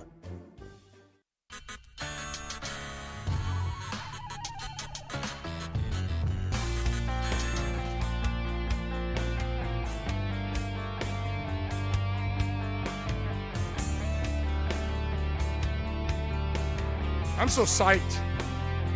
I mean, listen, I don't think there's a host in town that loves the draft more than I do. I think I've proven that over 20 years. But this is something I really wanted to happen, and I wanted to get the right partners with it. And Sports Grow is definitely one of those places that I think all of us enjoy to go and have some fun and eat some delicious freaking wings and watch the games.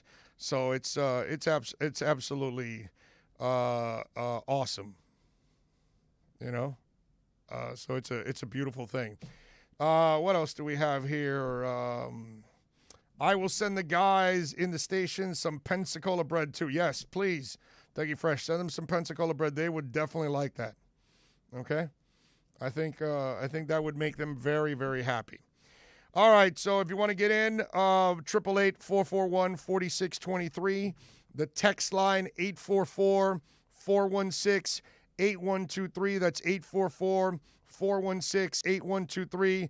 Hey-oh, the Bengals were the last team to launch a website because Mike Brown can't string 3 W's together. Adam in Indiana. Thank you, Adam.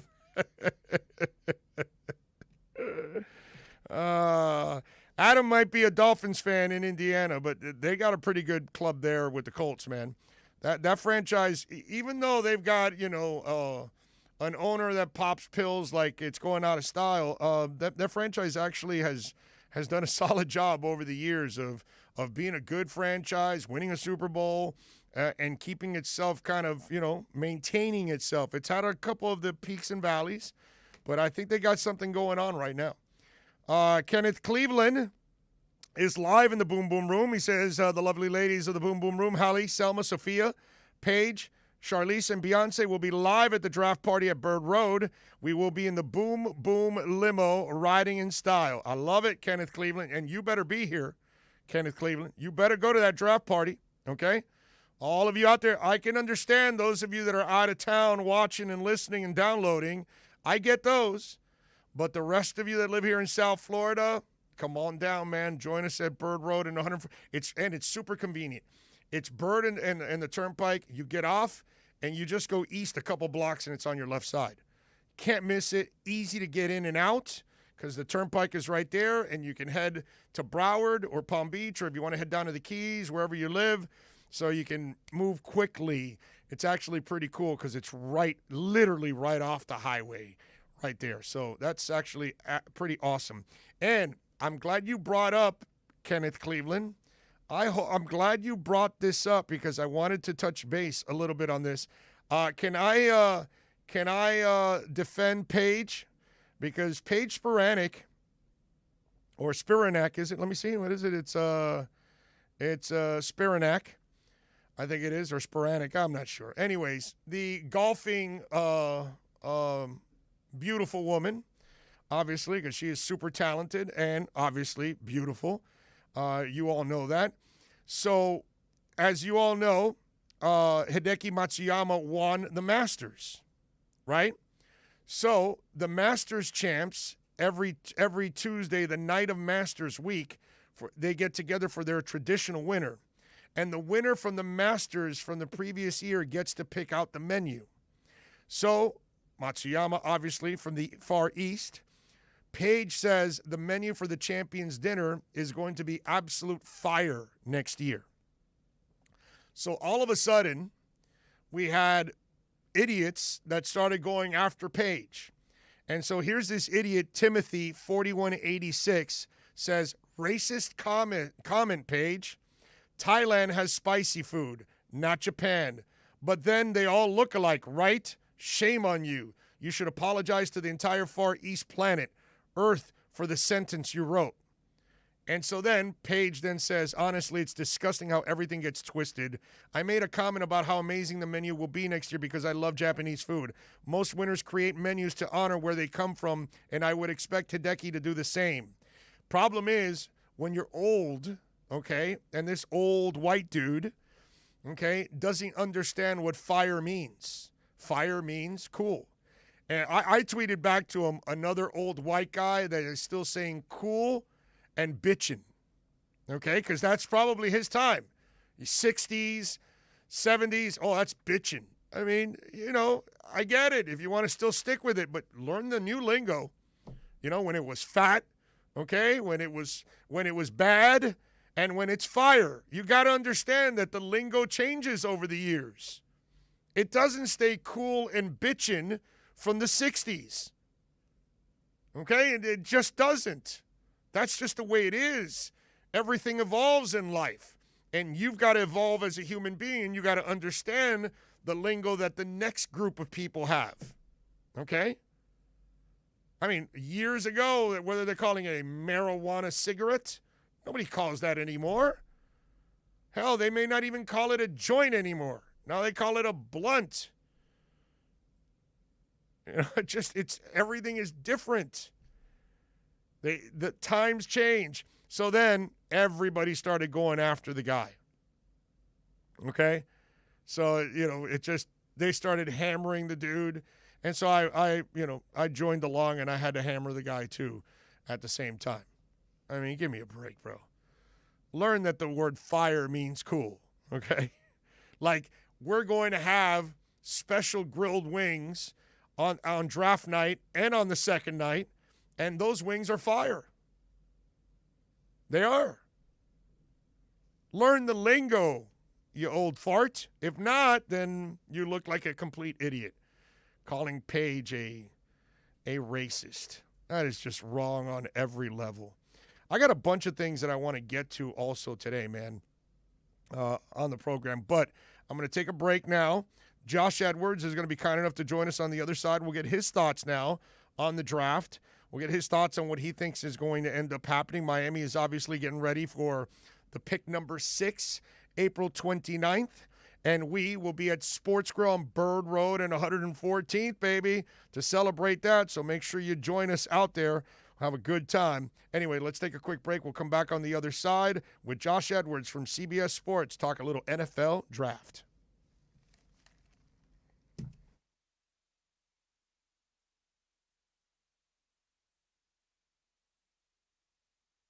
We'll be right back to the Big O Show.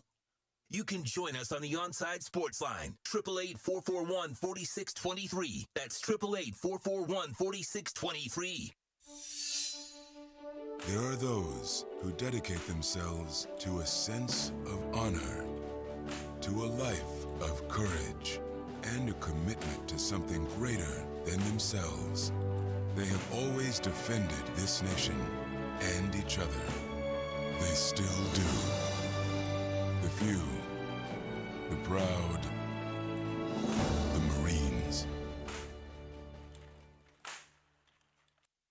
He was the heart of your family, and he taught you our history. He helped you fix your first flat. He was the best backyard DJ around, and every time he'd tell a story, he'd own the room. But now more than ever, he may feel alone. Today, older adults and their loved ones are struggling to connect, in a time when connection has never been more important. But there is something we can do.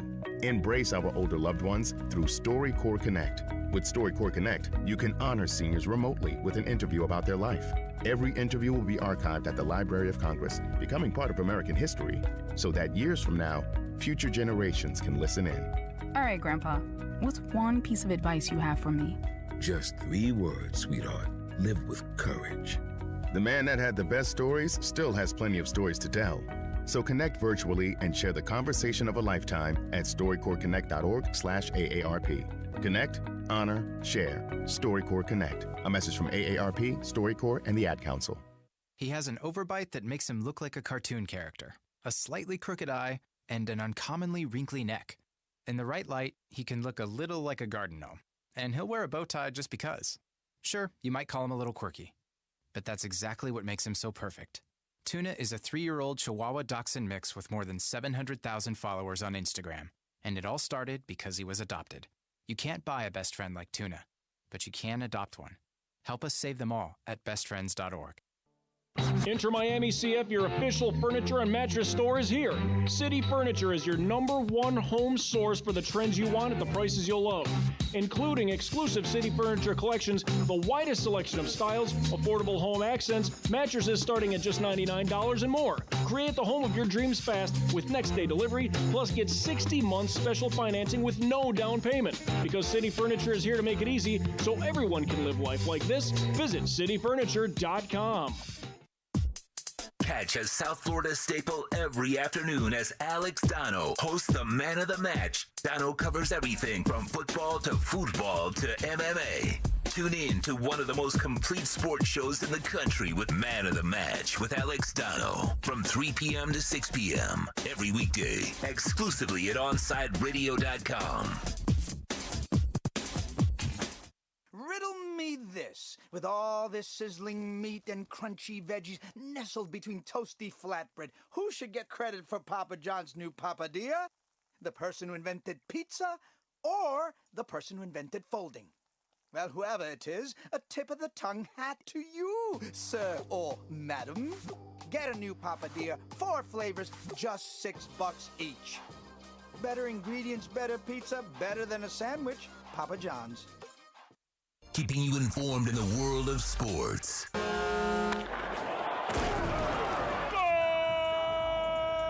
With an OnsideRadio.com sports update. Champions League action on deck for today. Chelsea taking on Porto. Chelsea won the first leg 2-0. Bayern rematching with PSG after PSG defeated Bayern 3-2. Second match for Bayern looking to get some revenge. Miami Marlins beat the Atlanta Braves 5-3 in 10 innings last night. Garrett Cooper with the go-ahead RBI in the 10th inning. Yimi Garcia picking up the win. Game 2 of the series is tonight. First pitch is set for 7:20. Pablo Lopez on the mound for the Marlins. Miami Heat are back in action. They take on the Phoenix Suns tonight, who are on the second game of a back-to-back. Tip-off is slated for 10 p.m. Suns going as the betting favorite. And the Florida Panthers also back on the ice against the Dallas Stars tonight at 8:30. Dallas defeated the Panthers on Saturday 4-1. Panthers looking for revenge. With your Onside Sports update, I'm Tito Bonacci. Coming up next, it's more of the Onside Zone with the Big O right here, OnsideRadio.com.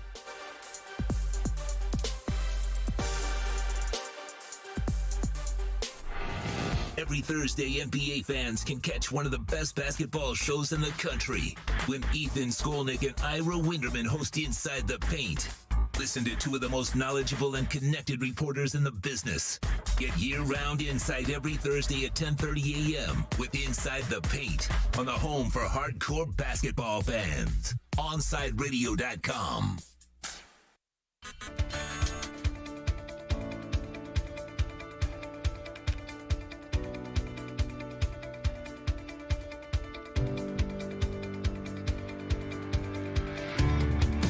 All right, let's get into the draft, baby. Josh Edwards, CBS NFL draft analyst. You can follow him on Twitter at EdwardsCBS. I am told Josh already has all the answers to the draft. Who's going to be 1? Who's going to be 31? Who's going to be 26? So let's go to the guy with the ultimate crystal ball in Josh Edwards. Josh, good afternoon, my brother. How are you doing? I'm doing pretty well. Yeah, I'm willing to sell this inside information on every pick so that I can retire early. There you go. So I knew you had the insight, so I figured I wouldn't put any pressure whatsoever on you coming on board and joining us there. No, but seriously, thank you for taking some time, my man. So far for you, when you start looking around at some of the stuff that's being said, as the old commercial would say, what's real and what's Memorex, or what do you believe in and what's absolute complete BS? Yeah, a couple of the biggest rumors that we're kind of tracking right now are, whether San Francisco is actually going to take Mack Wilson at number 3, or if they might consider a Justin Fields or a Trey Lance. We're also wondering if Atlanta is truly not in the quarterback market, and if they might trade out of their pick at number 4. And if they do stay and take a quarterback, then where is that 5th quarterback going to go, and who might be in the market to take him? You've got Detroit at number 7 that could be a possible trade-up destination for maybe the Patriots or the Bears or Washington. So there's a lot of intrigue that's still surrounding this draft, even though San Francisco has already been aggressive in trading up and securing that 3rd overall pick. I don't know that I'm like 90% sure that San Francisco is honest with their smokescreen of taking Mac Jones. But I still have this thought in the back of my mind that, maybe everything isn't as it seems. Yeah, well, the Mac Jones one, I'm not believing like whatsoever. You don't trade all of that for Mac Jones. Plus, you want a guy that can move around in Shanahan's system. That's not really what that guy's all about. So for me, I don't even know if you were saying that with a straight face when you mentioned the Mac Jones to San Francisco, because it would be hard for me to keep a straight face on that one. The other one I thought that was, again, smoke screen time, is Justin Fields' work ethic. And I got to give Ryan Day a lot of credit because normally, of course, the coach is supposed to defend his player. But, man, when he whipped out that, hey, remember, this is the guy that started the petition to want to play in the Big Ten, that kind of squashed everything. Like, yeah, that's a great point right there. That doesn't sound like a dude that wants to go on. See, Johnny Manziel would have not put out a petition. Johnny Manziel would have just hit the beach and, had a couple of beers is probably what would have happened. But this kid obviously showed you some character, some leadership by doing something like that. That's the kind of kid you want in your organization. Yeah, and let's not forget that he took this huge hit against Clemson and easily could have, sat out the rest of the game, because I think everybody watching at home was able to feel that hit through their TV. And he popped back up and went back into the game. So he had every reason to get out of that game early, and he decided to stay in there with his teammates and keep fighting. Yeah, I'm not believing it. I've talked to some of his teammates, and, they're very strong advocates of Justin Fields' leadership on and off the football field. So, there may be some concerns about Justin Fields' game, but, I don't think this leadership narrative that has popped up recently is one of those concerns. Josh, after looking at the draft now, like I'm sure you've been doing over and over every day and looking at film and talking to people around the league and all of those kind of things, out of all the names you've heard in the top 10, top 15, give me the one name in your eyes is the most underrated player that is probably going to fall a little bit, but somebody's going to get themselves a player that you believe is really going to be a star at the next level.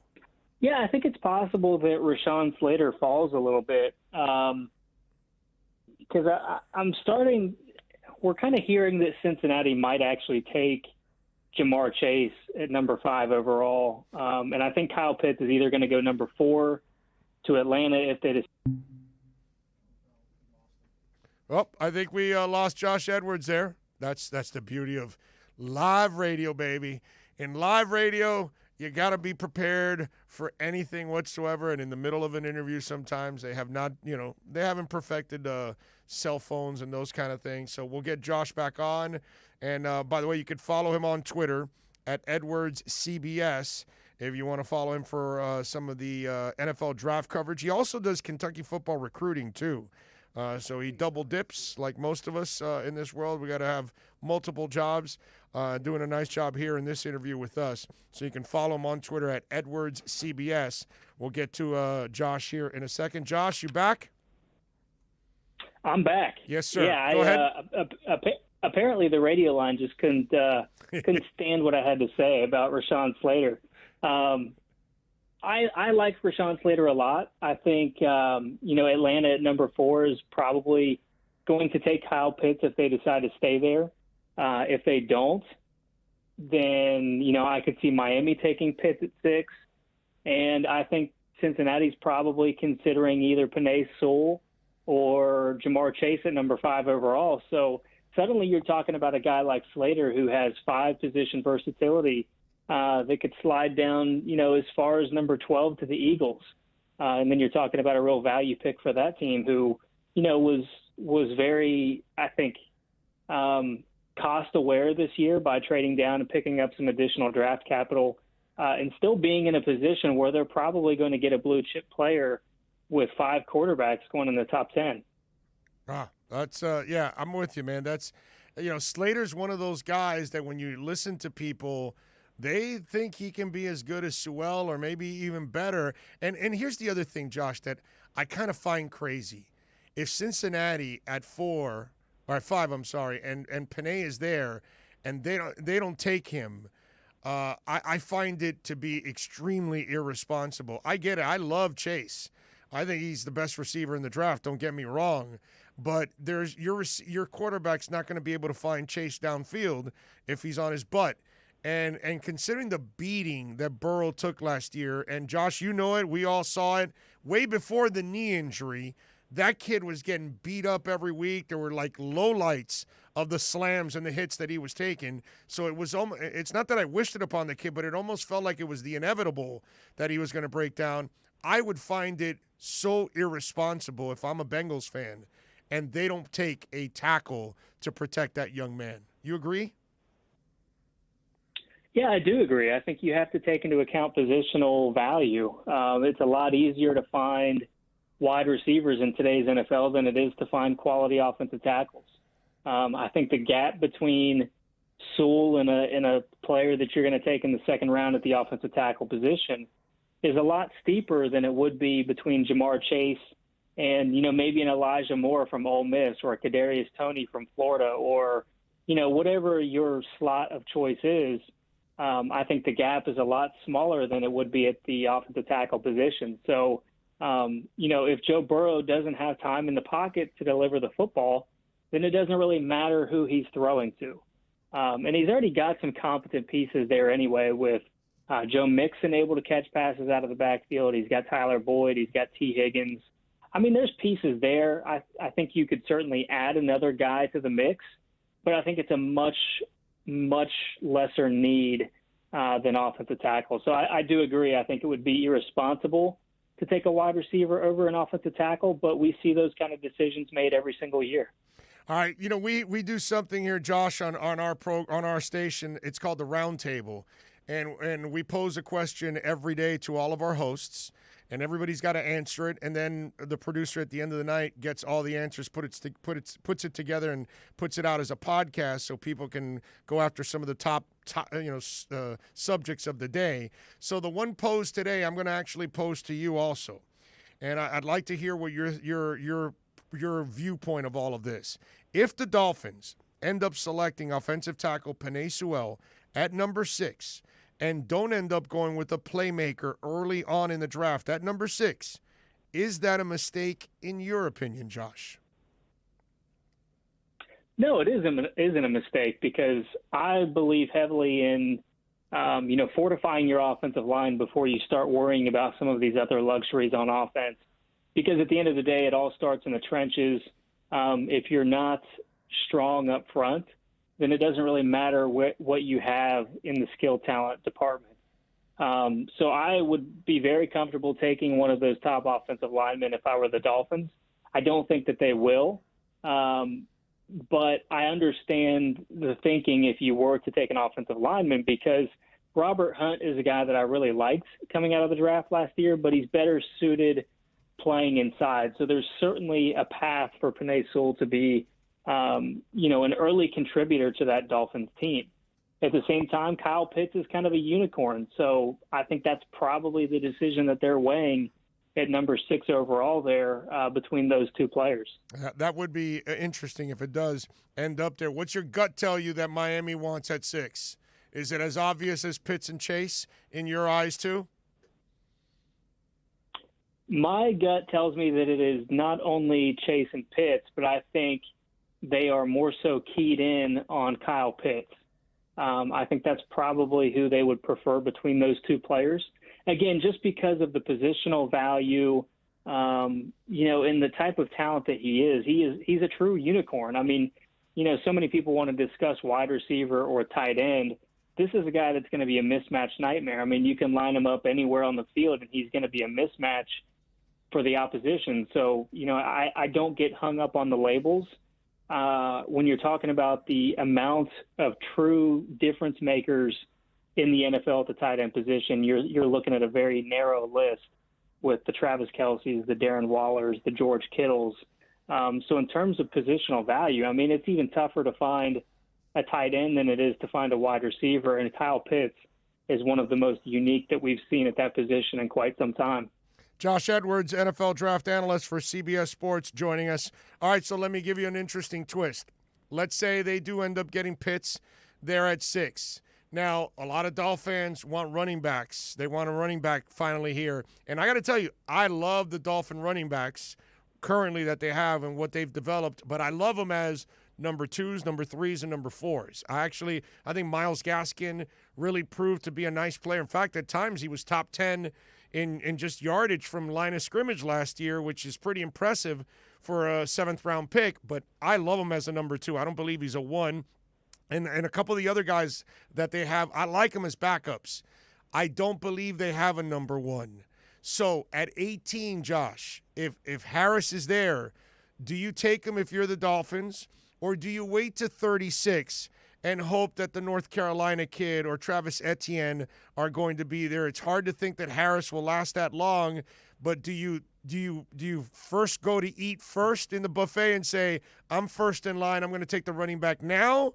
Or do you wait and get in line and wait till 36 and take a chance at that point? If you're the Dolphins, how do you handle that? Because obviously, the youngin and Tua needs a running back there to help him out a little bit and take some pressure off of him. Yeah, no question. Miami is one of those teams that jumps out as being in the running back market, along with New York and possibly Jacksonville, but I think they'll wait a little bit longer to get kind of a quicker weapon to pair with James Robinson. Najee Harris is probably the 3rd on my list of those 3. And I don't think there's going to be 3 running backs taken in the first round. So, again, when we're talking about positional value, I personally would not touch a running back in the first round unless I believe that it was the only remaining hole on my roster and I was ready to compete for a Super Bowl. That's why I think Kansas City last year was such a unique situation. So if I'm Miami, I'm probably taking a defender there at number 18, and then I'm taking the best running back on the board there at the top of the second round, whether that is, Travis Etienne or Najee Harris or Javonte Williams. I'm fine with any one of those 3. I think they're really, really special talents at the position. And I don't think that all 3 of them are going to be gone by that point. So I think you can still get a quality player at 18. And then take the best running back that you have left on your board there at the top of the second round. All right, so let's follow it up with this, and we'll end with this also, Josh. At 18, if you would get that pass rusher, who are you looking at? Is it more of an end? Is it more of a 3-4 outside linebacker type? And who's that player you're targeting for the Dolphins? It's a really interesting group this year because they all have question marks. It's just a matter of what you're comfortable with. Like Jalen Phillips, you have to really consider his injury history, his background. Gregory Rousseau obviously opted out this past season and was a little disappointing at his pro day. Kwity Paye, he flashes. Do you see it consistently enough to be such a high pick? And then you talk about, the Jason Oways, the Azeez Ojalaris. I would probably lean towards taking a Kwity Paye type opposite of Emmanuel Ogbah to give them a little bit more pressure on the other side, as opposed to one of these other guys that maybe I have a little bit more questions about, because I think you're hitting at least a solid double when you take Kwity Paye, whereas it's kind of boom or bust with some of these other guys. Good stuff. Follow him on Twitter at EdwardsCBS. What are you working on there, Josh, so folks can check you out? So I've got a mock draft coming on Thursday, and that'll be, I believe, the third to last one. I mean, we're getting down to crunch time here. So new mock draft this week, and as I teased earlier, I probably won't have San Francisco taking Mac Jones at number 3 overall this week. There you go. Follow him on Twitter, EdwardsCBS. Josh, thank you for taking some time, my brother. We really appreciate it. Hope to do it again down the line. Anytime, man. Thank you. You got it. Thank you. All right, good stuff, man, by Josh. I love that. All right. You know what? Let's do this. Let's read a new promo going into the break, because that's something that we can actually do right now, since we have an exciting breaking news that we shared with you. For those of you that weren't on with us earlier in the live show or in the podcast, you did not hear it, but those of you that are on with us now, you know what I'm talking about. Damn, I'm trying to pull up this thing, and I can't. Okay, in the middle of I guess in the clutch, I'm choking. That's basically what it is. Anyway, Miami Dolphin fans, are you ready? You better be ready, because April 29th and April 30th, you can join OnsideRadio.com's NFL Draft Party at Sports Grill in Miami at 11481 Southwest 40th Street, Bird Road. That's 11481 Southwest 40th Street, Bird Road. You can join me, Alex Downo, for this 2-night event starting on Thursday, April 29th at 7:30 and Friday, day 2 at 6:30. Drink and food specials, giveaways, and the best damn draft party in South Florida. Join us for a 2-night event as OnsideRadio.com and Sports Grill in Bird Road bring you the best NFL draft party on the planet.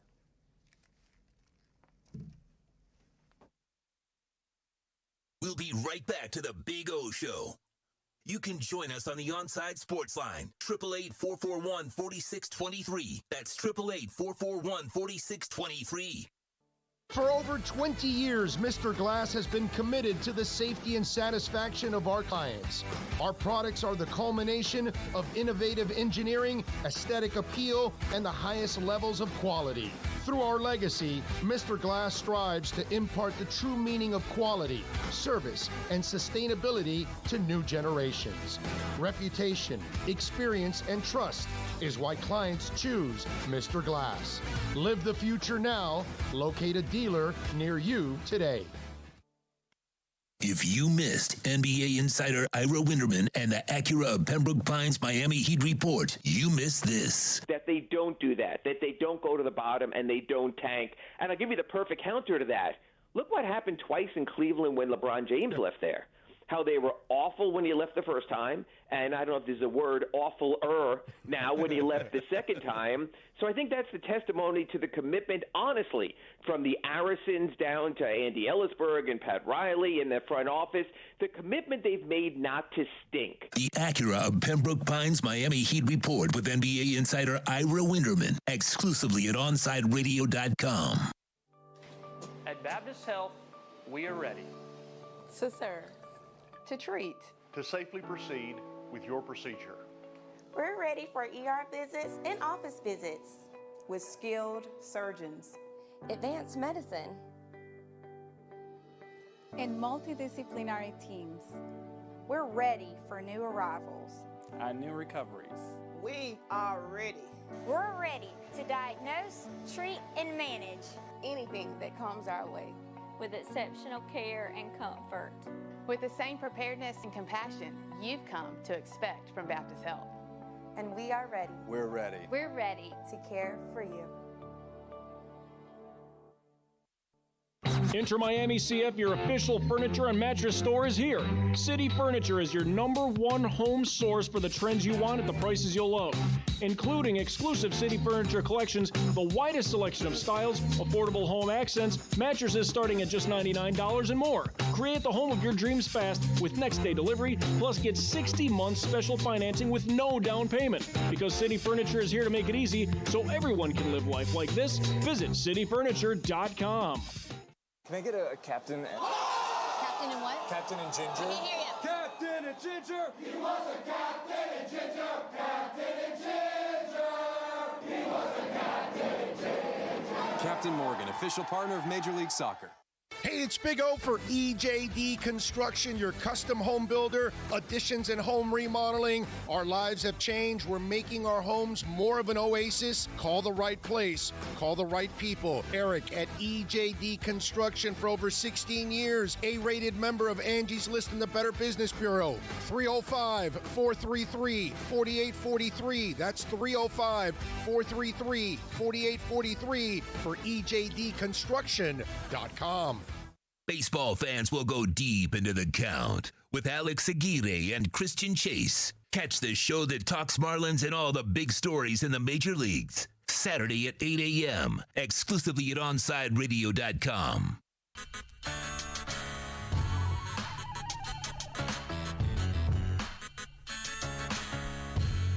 All righty. We thank Josh for joining us here on the program. Good get. By Tito Benash. Excellent work by him. Hour number 3 is coming up. The hour has gone by quickly, man. We've talked about a bunch of things. I want to get to our roundtable segment. You see, I've asked the question to Safadine and to Josh Edwards. I am going to give you, I think an interesting twist to all of this. And so we'll do that in hour number 3. I want to get into a couple of other things going on in sports. I got to tell you about an athlete that I think is absolutely full of crap. I mean, sometimes I don't think we look at things in reality, and we kind of I know, listen, I'm as guilty sometimes of it myself, not necessarily in this mode, but sometimes we have a different perception or view of things that we used to do in the past compared to now. And so I just want to talk about a player that I think is absolutely full of crap. I got to talk about an artist that is getting trashed, and he doesn't actually deserve to get trashed. I got to talk about somebody else that does deserve to get trashed, and we definitely will do that. So there's a lot of things that I want to get to, and so we'll get into all of this and more when we come back in hour number 3. Plus, we have 4 fun numbers that Tito is bringing back to the program since he is back from vacation. And, of course, we got your phone calls. We can take them at 888-441-4623. The text line, 844-416-8123. Twitter, Big O Show. Those of you that are on YouTube will answer your questions also on the other side to start off hour number 3. As we get ready for the final hour of the program, we are happy, baby. NFL Draft Show coming right here to Onside Radio. It's a good day. Back with more right here on OnsideRadio.com. We'll be right back to the Big O Show. You can join us on the Onside Sports Line, 888-441-4623. That's 888-441-4623. Onside Radio. No station in South Florida provides more live and local sports talk. Follow us on social media at Onside Radio. Inter Miami CF fans, Onside Radio is the place to guide you through the 2021 season. Go to our website at onsideradio.com and download any of our apps to listen to your favorite team. Onsideradio.com is your home for La Rosa Negra. OnsideRadio.com knows gamers need a home.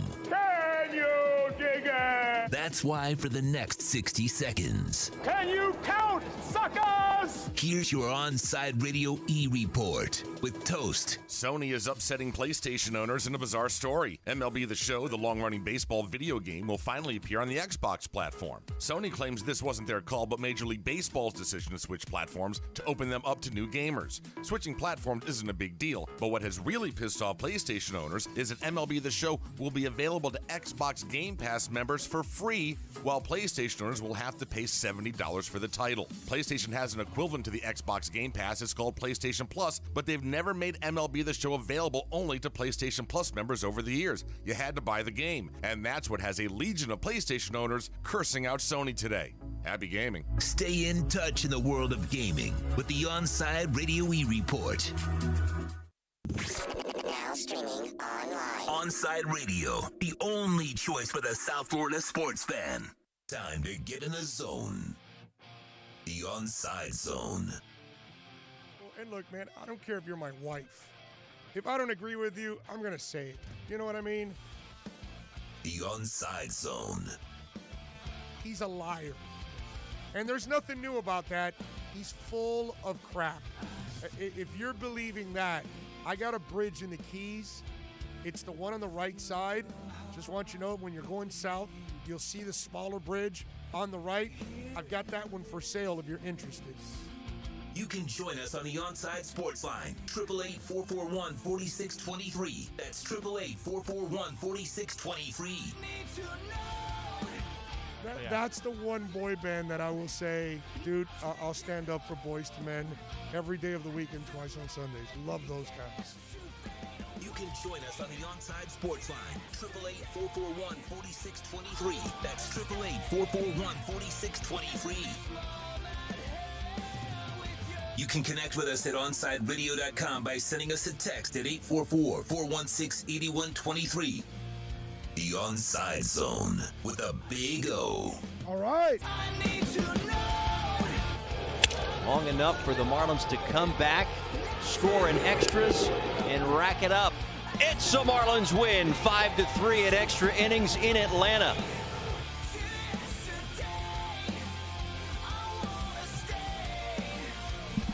It's our number 3. I love it. It's a beautiful thing.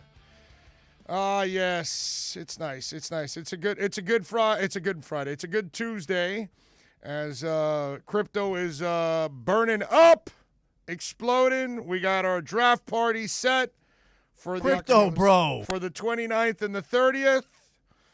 I hope you all are following our crypto advice, and more importantly, I hope you all can join us at Sports Grill on Bird Road and 114th on Thursday and Friday nights of the draft. The first 2 nights of the draft, we're going to have some fun, man.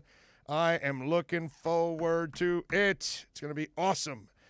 Gonna have a blast doing everything out there on Thursday and Friday night. We'll have some giveaways. I'm sure they'll have drink and food specials and all kinds of stuff, man. We're going to have a blast. So we got our number 3 on the air.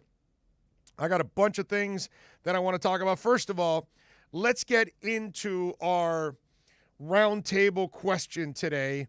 And the question that I posed to the audience out there is, if the Dolphins, or to our hosts, if the Dolphins end up selecting offensive tackle Penei Sewell at number 6, and don't end up going for a playmaker early on in the draft, that's at number 6, is that a mistake in your opinion? Okay. Now, listen, I want Pitts probably more than everybody, even more than KCC. That's Kai Chen Chisholm, for those of you that may not pick up on that, from 10 to 12, Monday through Friday here on OnsideRadio.com. And I know he's a Gator fan and all that good stuff, so I would imagine if you're a Gator/Dolphins fan, boy, you are dying to get Pitts into the mix, and that's understandable.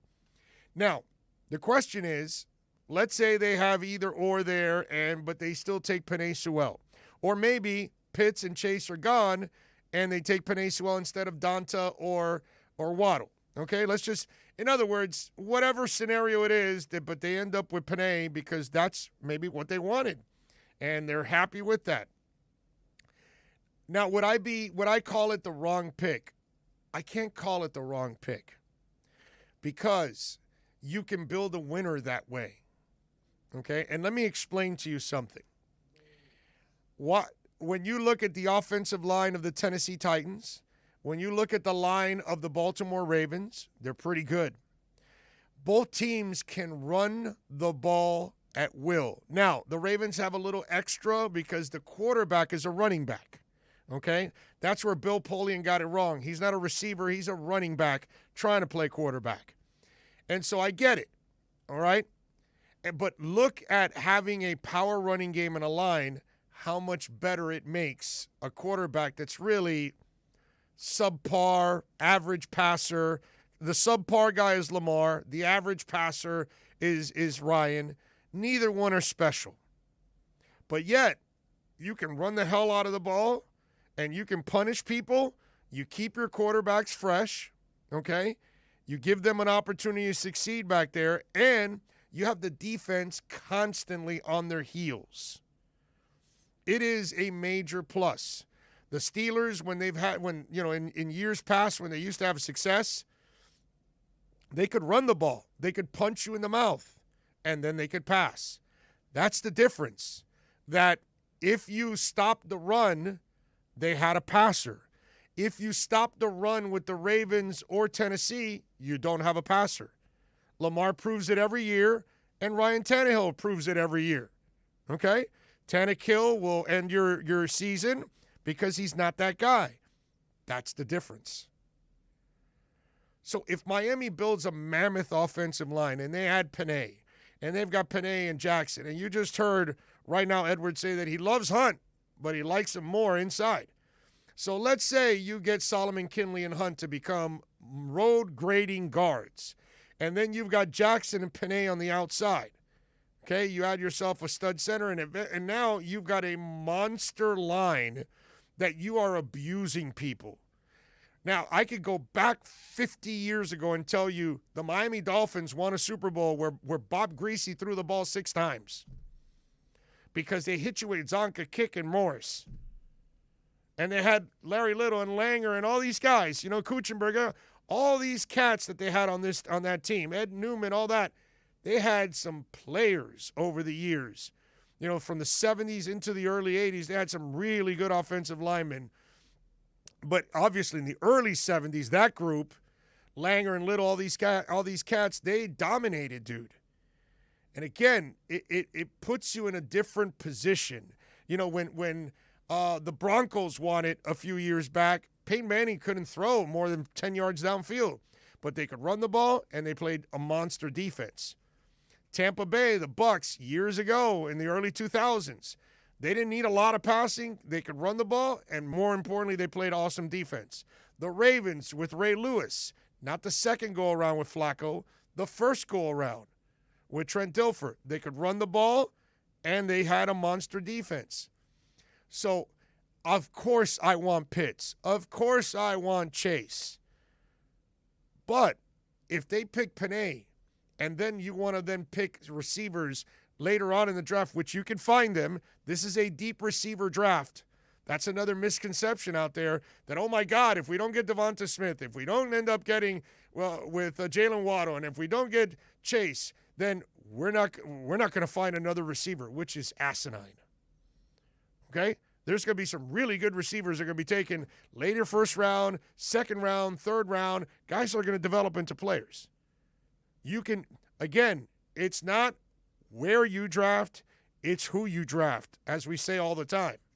So if you have a young man in Tua that is coming off the hip surgery, he's now 2 years removed from it. He's had his share of injuries. Do you risk going in with a decent line, a solid line, or you have the potential of building an awesome line? So if you have a potential building an awesome line to keep him clean, and here's the difference. If they stop the run, he can pass. See, Ryan Tannehill and Lamar Jackson don't have the anticipatory throws in their handbag or in their bag of tricks like Tua does. Okay? They don't have his accuracy either. My Lord, Lamar Jackson has no accuracy. But whatever. And so, seriously, that's the difference here. You may need superior talent in order to make those two guys serviceable, but with this guy, you give him a line, he will elevate the rest of the people around him. Lamar Jackson requires others to elevate him. Ryan Tannehill requires others to elevate him. Neither one can elevate anybody when the game is on the line, chaos is going, the running game isn't going. You all of a sudden need a quarterback that knows where to go with the ball and have incredible accuracy. You're not going to get it with any of these two guys.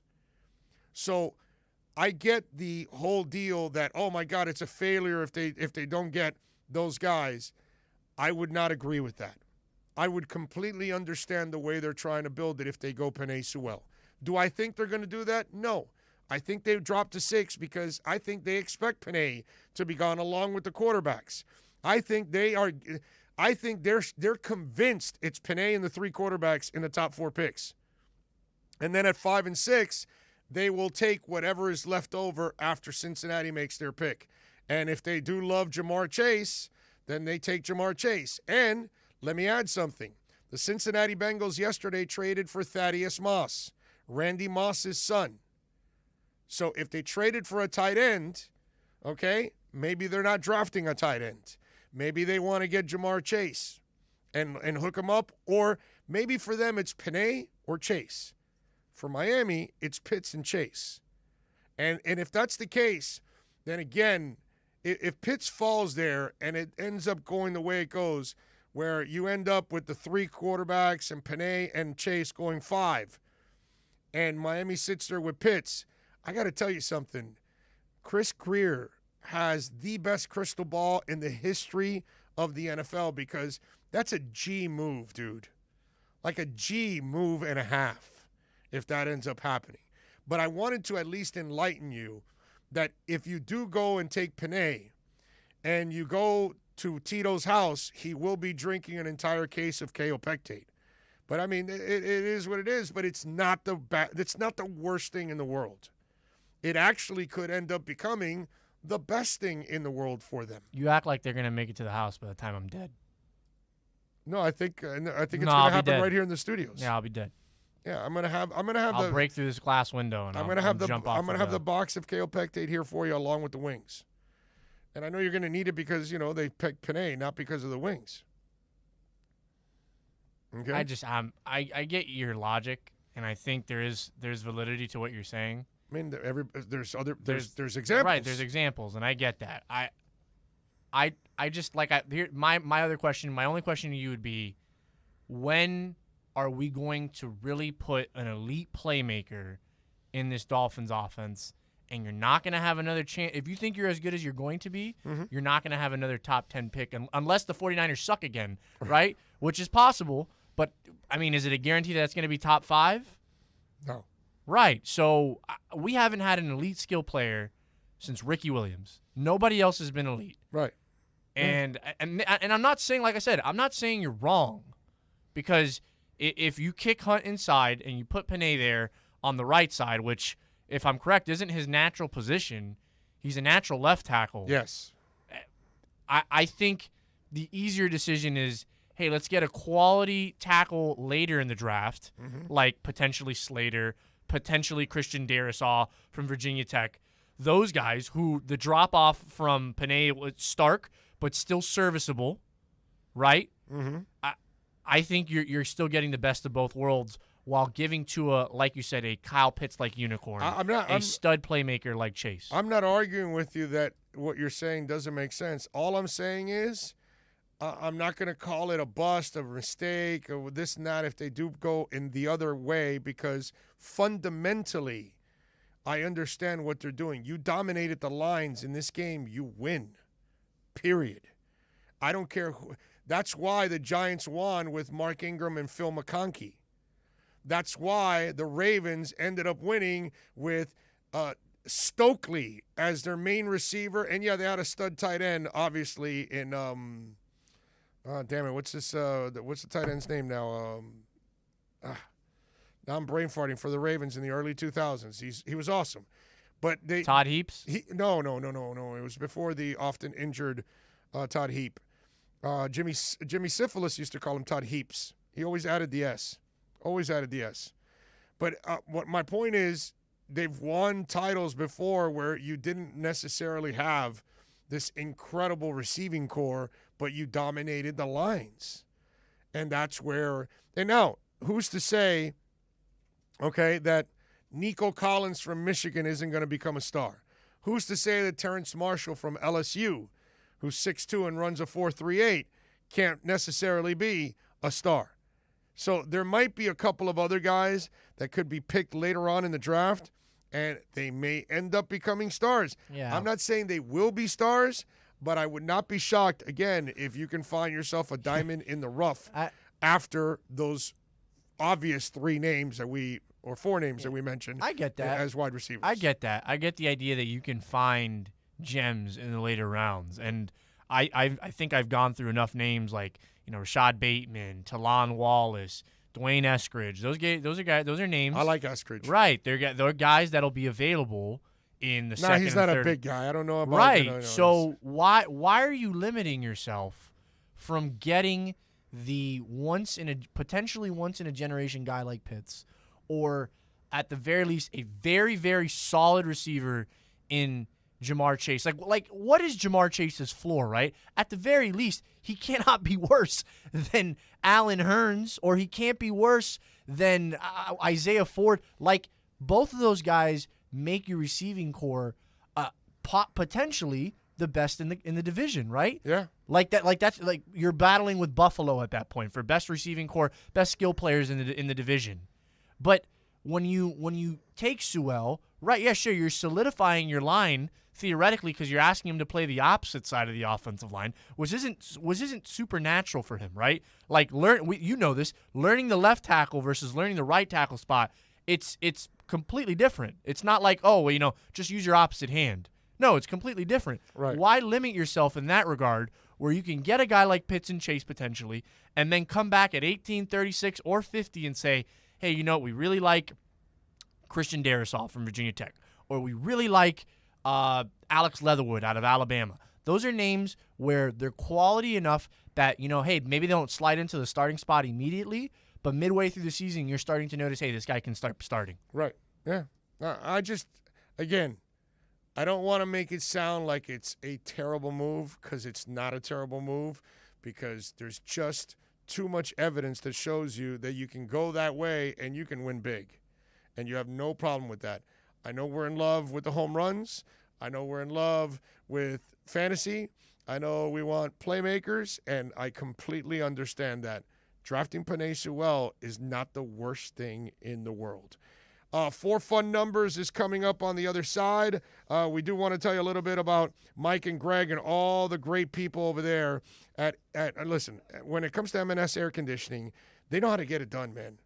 Listen, we needed to clean up the air here to make sure that we clean everything here every day, but we want to make sure that the air that we breathe is clean. And that's why we invested in a high-efficiency polarized air filter, folks. It is destroying the biological contaminants. It is improving our air quality. Spring is here now. You're going to put your AC to work. Let's make sure that it's ready to go. Get yourself, by the way, a preventative maintenance plan at M&S Air Conditioning. Go call Mike and Greg. They know how to get it done, man. 954-421-3680. They're also a Mitsubishi Diamond Elite contractor. And when you purchase a Mitsubishi electric mini split system, you will receive a 12-year warranty. And again, call them. Get that polarized air filter for your family at home, for your employees. And it's not just about COVID. It's colds and stuff like that. It's just the stuff that your family and your employees are going to pick up, and they won't come to work. So if you want your employees to have a healthier lifestyle so that way they don't miss work and then that creates all kinds of problems for you, call my friends at M&S Air Conditioning. Call Mike and Greg right now, 954-421-3680. We'll be right back to the Big O Show. You can join us on the Onside Sports Line, 888-441-4623. That's 888-441-4623. Big news, Miami fans! Body Armor is proud to be the new official sports drink of Major League Soccer and Inter Miami CF. It doesn't matter if you're a player or a fan, Body Armor sports drink will hydrate you with potassium-packed electrolytes, antioxidants, and no artificial sweeteners, flavors, or dyes. Whether you're at home or in the starting lineup, Body Armor sports drink will hydrate you from kickoff to the final whistle. Body Armor, now the official sports drink of Inter Miami CF, available at your local Publix. If you missed 4th and 20 with Toast and Marsh, you missed. What? So they'd be like Sauron. You are not. No, you're not. You're not jumping to Hobbit. You are not jumping to Lord of the Rings. Why? Because you're not. You're not jumping from Marvel to Lord of the Rings. There aren't any Marvel movies that even touch Lord of the Rings. Oh my God. Oh my God. I'm serious, bro. I'm just saying. Yeah, I'm gonna go watch. Yeah, you're right. Iron Man isn't better than a 19-hour-long 3-part Hobbit. Iron Man is your favorite Marvel one? No, I just threw it out there. There's 23 of them or 26 of them for crying out loud. Thor Ragnarok. Watch that one. I thought they're all Thor God. Ragnarok. No, Thor Ragnarok is an actual Thor movie. It's the third Thor movie. I hate you. 4th and 20 with Toast and Marsh, weekday mornings from 8 to 10. Hello, Inter Miami CF fans. Download the Drink AR app and play inside a first-of-its-kind virtual soccer stadium, hosted by Bodega Trevento and Inter Miami CF, and celebrate your passion for soccer from the comfort of your own home. Find the download links on our Instagram account at Treventus and get our wines delivered straight to your home with a discount for all Inter Miami CF fans. Discover Trevento, a shared passion. Hey, it's Big O. You know, air quality in your home or business is so important now, folks. That's why you've got to call M&S Air Conditioning. Let them install high-efficiency polarized air filter in your AC unit that attracts, captures, and destroys biological contaminants to improve your air quality. M&S is always on call from 7:30 a.m. till 9 o'clock p.m. and, of course, emergency Sundays. Call for more info on high-efficiency air filters and their preventative maintenance plans. Visit M&S Air Conditioning at ac-florida.com. You can now watch Onside Radio daily by subscribing to our YouTube and Twitch channels. Search Onside Radio, log on, subscribe, rate, and review Onside Radio on YouTube and Twitch. Watch Toast get frustrated with Marsh. OnsideRadio.com. South Florida's home for real sports talk. You can connect with us at OnsideRadio.com by sending us a text at 844-416-8123. Save it on your cell phone, 844-416-8123. No better place to send your comments, ask questions, win prizes. OnsideRadio.com, the only choice for the South Florida sports fan.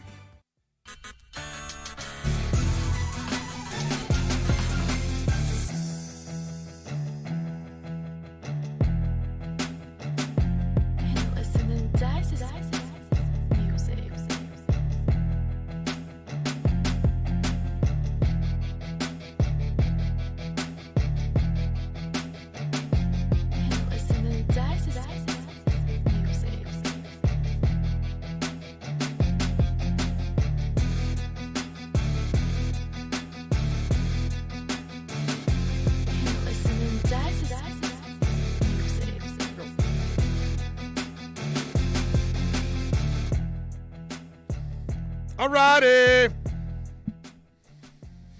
That draft broadcast may be expanding now from what who knows? We'll see. All right, anyway, appreciate all of you out there. You know, every week we like to play a game Tito Benash, he's in the games. He's just one of those guys. Constantly. He's probably the guy that when you're hanging around, he brings out the board games. He's the guy that says, hey, let's play a little video game. So he's the guy that says, let's play a little radio game. And it's called 4 Fun Numbers. Men lie, women lie, numbers don't. You want answers? I think I'm entitled. You want answers? I want the truth! You can't handle the truth! Math is the real world, okay? It's everywhere. All right, O. All right, let's do it. You are right, by the way. I love board games, so. I'm sure you do. I do. All right, first number. Yes, sir. 50%. Do you know what that is? 50%. It's not even the number I am correct with my wife. That's usually around 10%. She's 90%. 50%. Damn, I don't know. You tell me. What does 50% represent? 50% is Duncan Robinson's three-point percentage since the month of April. Whoa. In his last 8 games, Duncan's hit at least 3 three-pointers in every single game and is shooting over 55% from the field. In the month of April, Duncan Robinson's offensive rating is 124, the highest he's had all season. He's currently shooting 41% from the three-point line on the year, and that has him ranked in the top third of the league in three-point shooting. And in total three-pointers made on the season, Duncan Robinson ranks 4th in the league behind only Stephen Curry, Buddy Hield, and Damian Lillard. The funny part is I'm more impressed with his drives lately. Yeah, finishes at the rim 80% of the time. Because listen, I'm at a point where I take it for granted. Like, dude, I know you can shoot a 3. You're a badass. You know what I mean? But then when I see him add to his repertoire, and all of a sudden, the trading deadline's gone. Let me drive to the hoop, and I'm like, yo, why weren't you doing that earlier? What's up with that? So it's nice to see 50%. That's a sick number. And that's a hell of a group that he's with, man. Curry, Hield, and Lillard. And I got to give Buddy Hield a lot of credit. It's taken him a couple years, but he's grown into a really nice player. All right, second set of numbers, 17.3 and 46. Do you know what that is? 17.3 and 46. No, I have no idea. It's everywhere. Whoa, what was that? Well, that's another. That's my backup drop over here. I didn't hear it. You got to play it louder. We didn't hear it. You're playing the music louder now. Yeah, okay, I got you. Well, the 17.3 and 46%, since the trade deadline, Tyler Hero's been averaging 17.3 points per game, shooting 46% from the three-point line. His pull-up three-point percentage is currently 56% since the trade deadline, 33% on the season. Since April 1st, Tyler Hero's been shooting 60% from the field with an incredible 126 offensive rating. Again, the highest he's held all season. For comparison, Hero's highest offensive rating in 1 month has been 105, which was the first month of the season. Per 100 possessions, Tyler Hero is averaging 24 points, 7 rebounds, and 5 assists. In terms of second-year players in the league, there are only 4 other players in front of him in terms of points. Zion Williamson, R.J. Barrett, Ja Morant, and Michael Porter Jr. All starters. Yeah, that is correct. And okay. Hero's working as a six-man. Right, exactly. Now, I know why he's shooting better now. What? Go ahead, go. Well, you have no idea what's going to come out of my mouth, so that's why you're laughing. Yeah. Okay. She's preggo.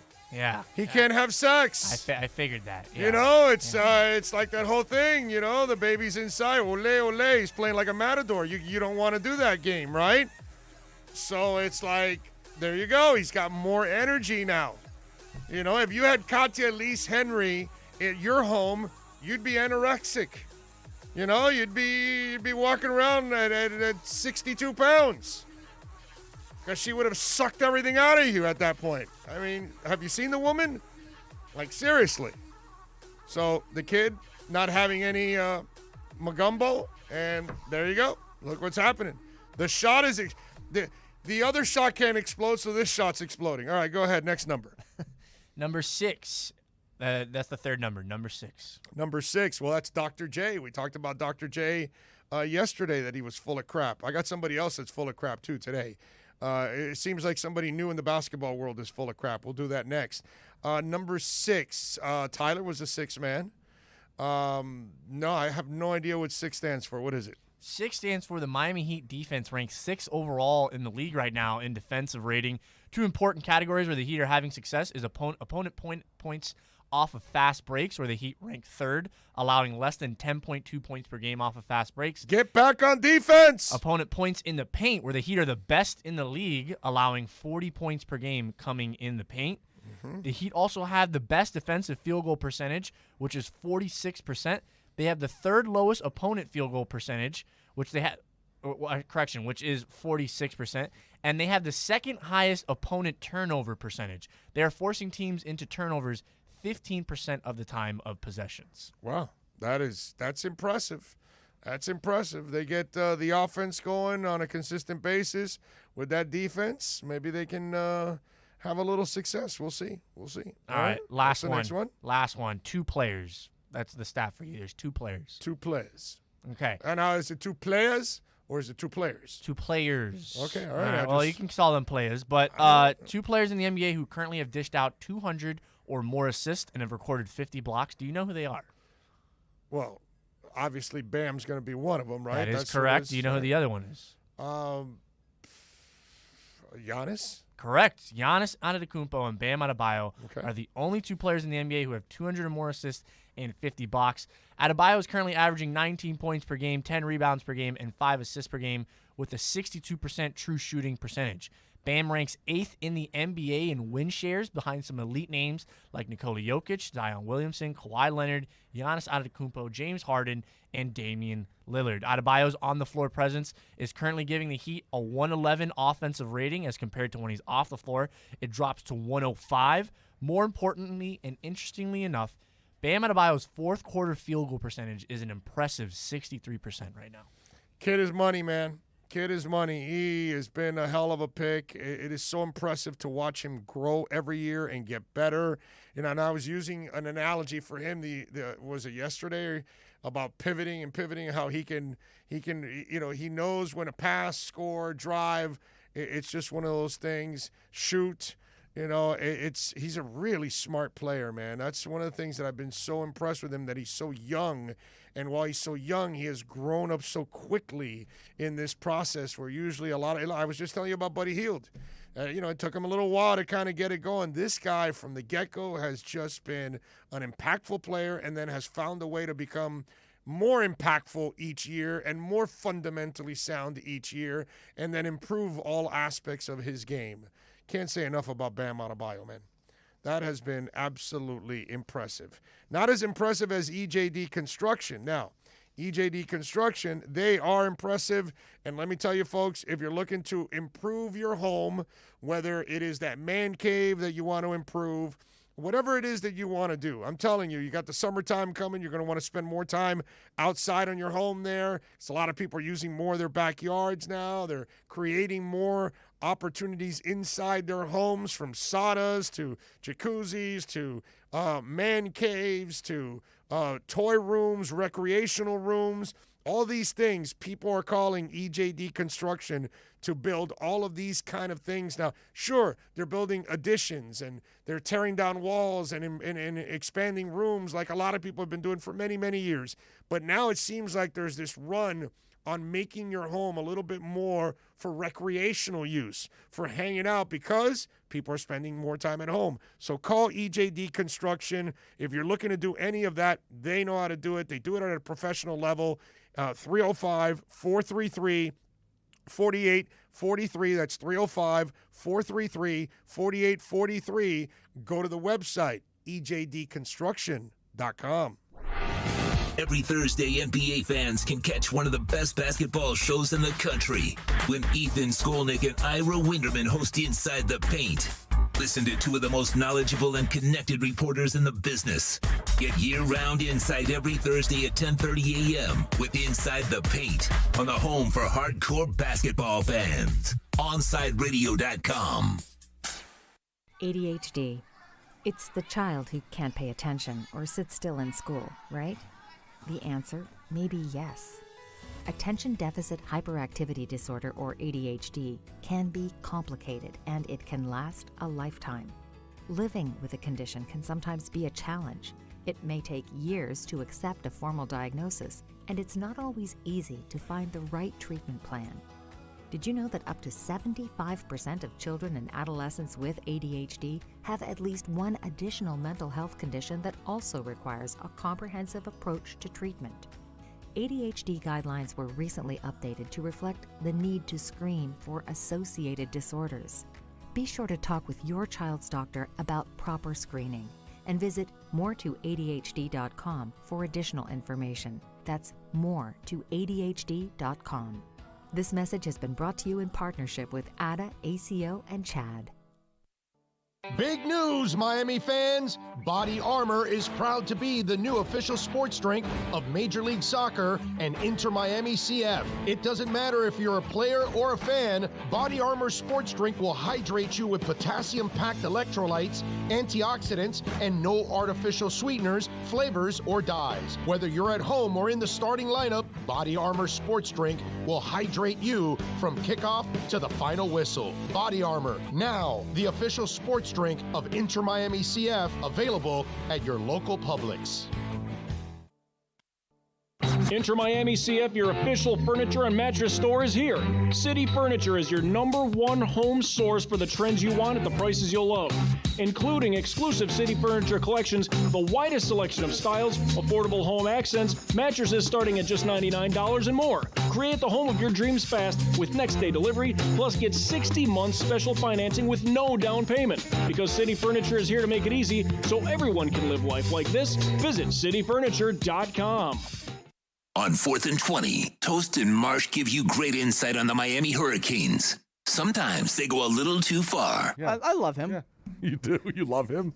I love Manny. You love him? I love him. Would you take him to breast if he needed, like, nourishment? Oh, my God. Would you? If you happened to be lactating and he needed nourishment, would you take him to breast? If there's like a live or die situation?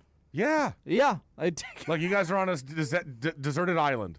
Like my breast. Your breast is lactating for some bizarre reason. And he needs sustenance, and you take him to breast. Well, I believe in helping one another. So you would take him to breast. I would take him to breast. Mm-hmm. All right. 4th and 20, weekday mornings from 8 to 10 a.m. right here on OnsideRadio.com. With Make-A-Wish, the impossible becomes possible. A girl battling cancer can become a race car driver battling the course. The boy showing all the nurses his fire trucks can take the helm of a real one. Wishes can give kids with critical illnesses the strength to keep fighting, get better, and grow up. Where there's a wish, there's a way.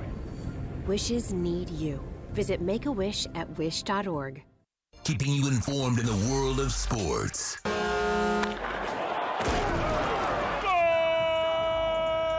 With an OnsideRadio.com sports update. Some Champions League action today. Chelsea takes on Porto. Chelsea took the first leg, 2-0. Bayern takes on PSG in a rematch. PSG getting the win over Bayern last in the first leg.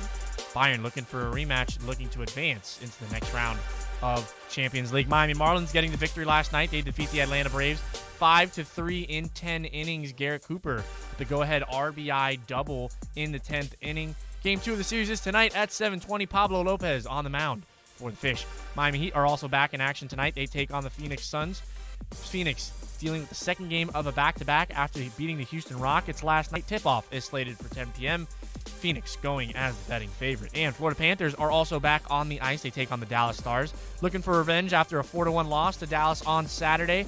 Panthers acquired Sam Bennett from the Calgary Flames, sending a 2022 second-rounder and a 2020 second-round to the Flames. With your Onside Sports Update, I'm Tito Bonacci. Coming up next, it's more of the Onside Zone with the Big O right here, OnsideRadio.com.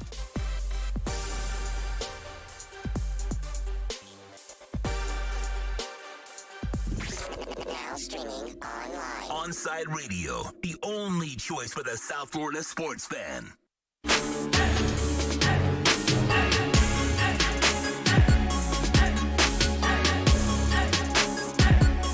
All righty.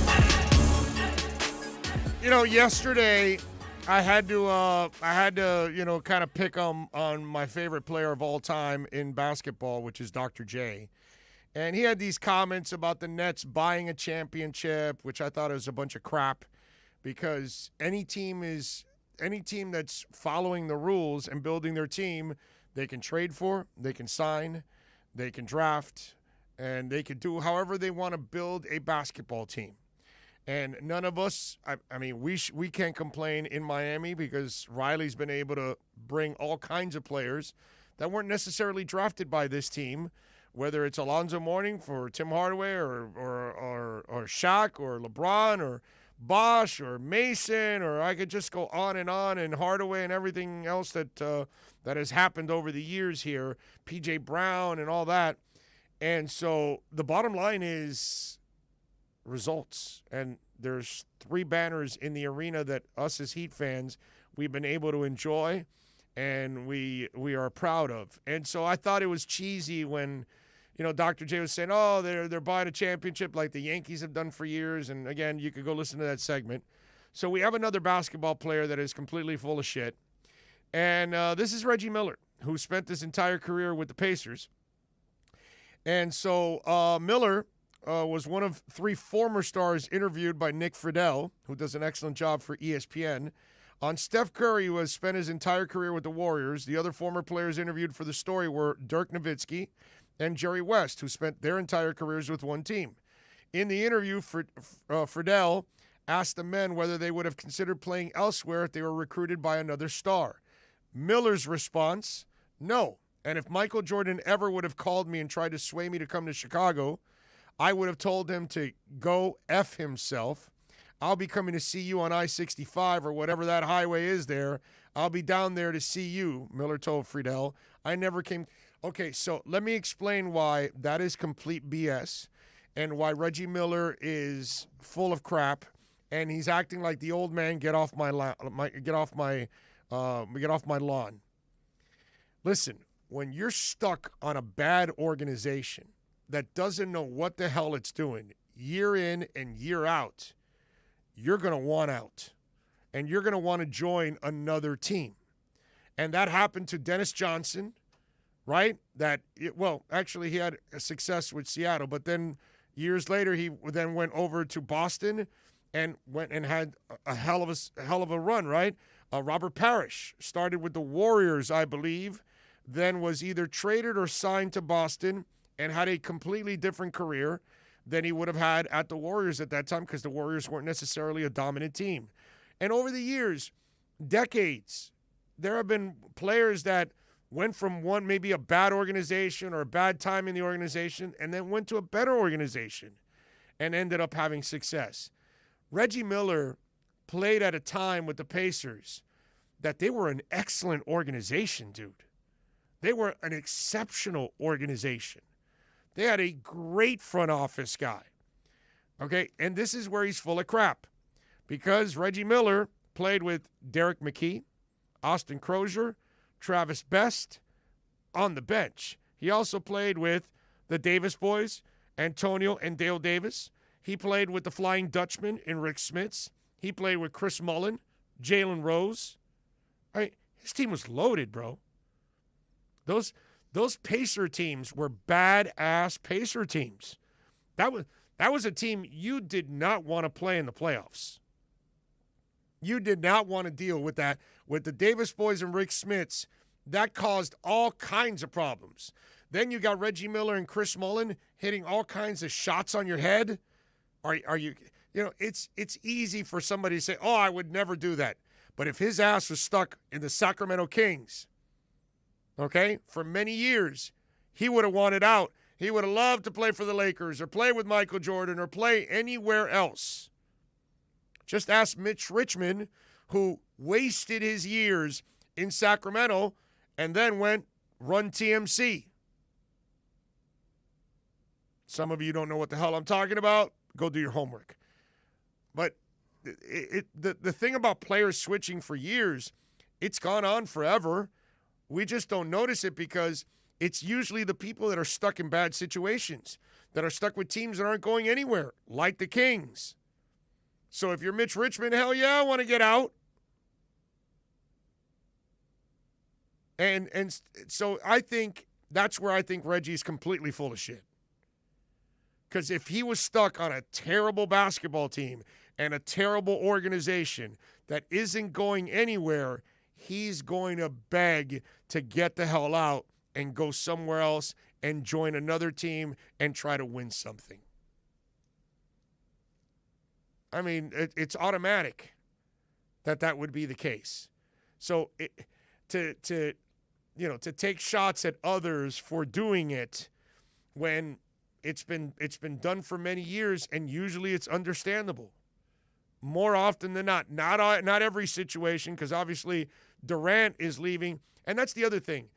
Durant was already in a winning situation with the Warriors, so he left to set himself up for failure with the Nets.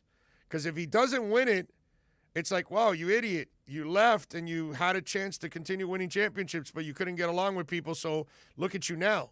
You know, kind of like that scene from Scarface when he shoots the guy that wanted to light up the car with the kids inside of it. Look at you now. You know, that kind of thing. Brain splattered on the side of the door there. That's it. So for me, I saw that and it was like, come on, Reggie, dude. You got lucky, bro. You landed on a great time with a great organization. You know, what is it? Don, what was the GM? Don something? Donnie Moore? Donnie. Oh, man. Again, hard to remember everything, but he had the white hair, like perfectly combed white hair. Don Nelson. No, it wasn't Don Nelson. No, it was Donnie something. Not even Don, it's Donnie is the way it was. GM Pacers, Donnie, and the rest will come out. Huh? What? I thought you said the Warriors. No, Pacers. Anyway, so, and by the way, he only had like 500 hairs. Donnie Walsh. Donnie Walsh, that's it. And he just had it like perfectly. No, Donnie Walsh was old, bald, and gray hair. It was his coach was the one before they switched over. It was the guy with the white hair. I forgot his name now. That's what it was. I got them mixed up because Donnie Walsh was a little overweight with glasses and salt and pepper hair. Don Buse? Huh? Don Buse? No, I don't think it was Don Buse.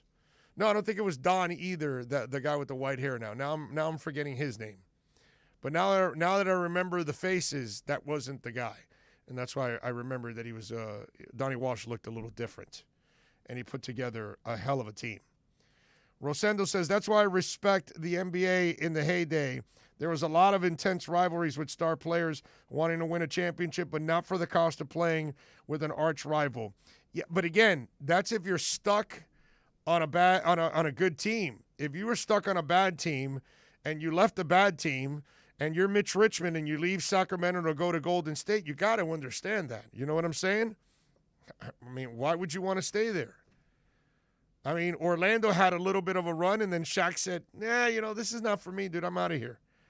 And he wanted to go to the Lakers because they had the reputation of winning and, favorite team and all that, but they had the reputation. Sure, you wouldn't want to play for the Pistons now, but hell, you want to play for them when Chuck Daly was running it? Because that was a hell of a franchise at that time. You know what I mean? So right now, you playing for the Pistons is like playing for the Bengals. I feel like the Reggie Miller thing is also just another long line of examples of how just old NBA vets really refuse to give credit to the new guys, right? Yes. Like everything you said about Reggie Miller would be on his knees praying that Michael Jordan wanted him on his team. Hell yeah. Right. If his team sucked, but his team was decently competitive. So No, that's an insult. That was a monster team. Oh, the Pacers? Yeah, they made the finals. That specific Pacers team, let me tell you, Tito, I know you're young. That was a bad freaking ass team, bro. That was a hell of a team. I'm telling you. That's a team any fan base would be proud of. I know they didn't win a championship, but damn, dude, I admired that team. Again, I can compartmentalize. I don't have to be a Pacers fan, but I can say I admired the crap out of that team. That was a team that when your team was playing, they were in for hell that night. Physical, can score, tough, mentally. It was a really, really good team, and it was one of those teams that you knew that even Jordan had to bust his ass in order to beat that team. So, of course, you want to play with that bunch. But put you in a terrible team, I want to see if you're going to do the same thing. So, Reggie Miller, you, sir, are full of crap. All right? Let's take a quick break. We'll come back for the final segment. We'll hand it off to Alex Dono and the man of the match next. We'll be right back to the Big O Show. You can join us on the Onside Sports Line, 888-441-4623. That's 888-441-4623. For over 20 years, Mr. Glass has been committed to the safety and satisfaction of our clients. Our products are the culmination of innovative engineering, aesthetic appeal, and the highest levels of quality. Through our legacy, Mr. Glass strives to impart the true meaning of quality, service, and sustainability to new generations. Reputation, experience, and trust is why clients choose Mr. Glass. Live the future now. Locate a dealer near you today. If you missed Red Card Radio with Austin Robillard, then you missed this. Beckham and Moss made it seem like it was the most important thing in the world that they had to talk about the academy and bringing up players from the academy to play for Inter Miami.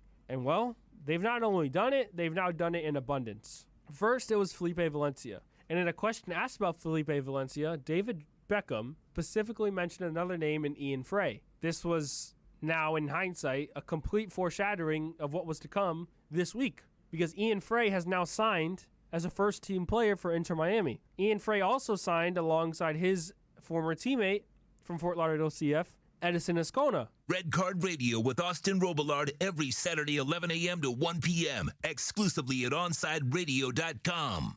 Can I get a captain? Captain and what? Captain and Ginger. I can't hear you. Captain and Ginger. He was a captain and ginger, captain and ginger. He was a captain and ginger. Captain Morgan, official partner of Major League Soccer.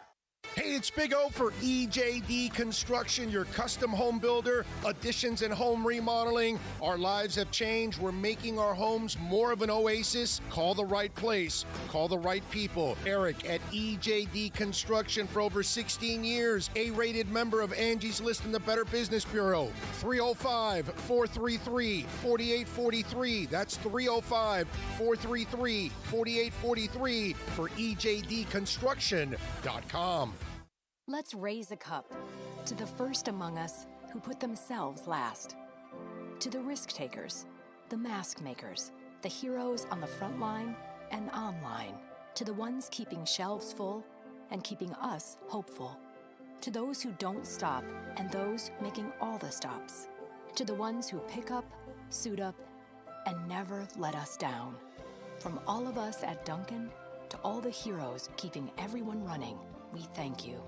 Hey, it's Big O. You know, air quality in your home or business is so important now, folks. That's why you've got to call M&S Air Conditioning. Let them install a high-efficiency polarized air filter in your AC unit that attracts, captures, and destroys biological contaminants to improve your air quality. M&S is always on call from 7:30 a.m. till 9 o'clock p.m. and, of course, emergency Sundays. Call for more info on high-efficiency air filters and their preventative maintenance plans. Visit M&S Air Conditioning at ac-florida.com.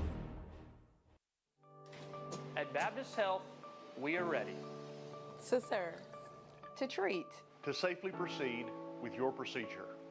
We're ready for ER visits and office visits with skilled surgeons, advanced medicine, and multidisciplinary teams. We're ready for new arrivals and new recoveries. We are ready. We're ready to diagnose, treat, and manage anything that comes our way with exceptional care and comfort. With the same preparedness and compassion you've come to expect from Baptist Health. And we are ready. We're ready. We're ready to care for you. You're listening to OnsideRadio.com. Catch up anytime by downloading the MyTuner Radio app. OnsideRadio.com, South Florida's true hometown station.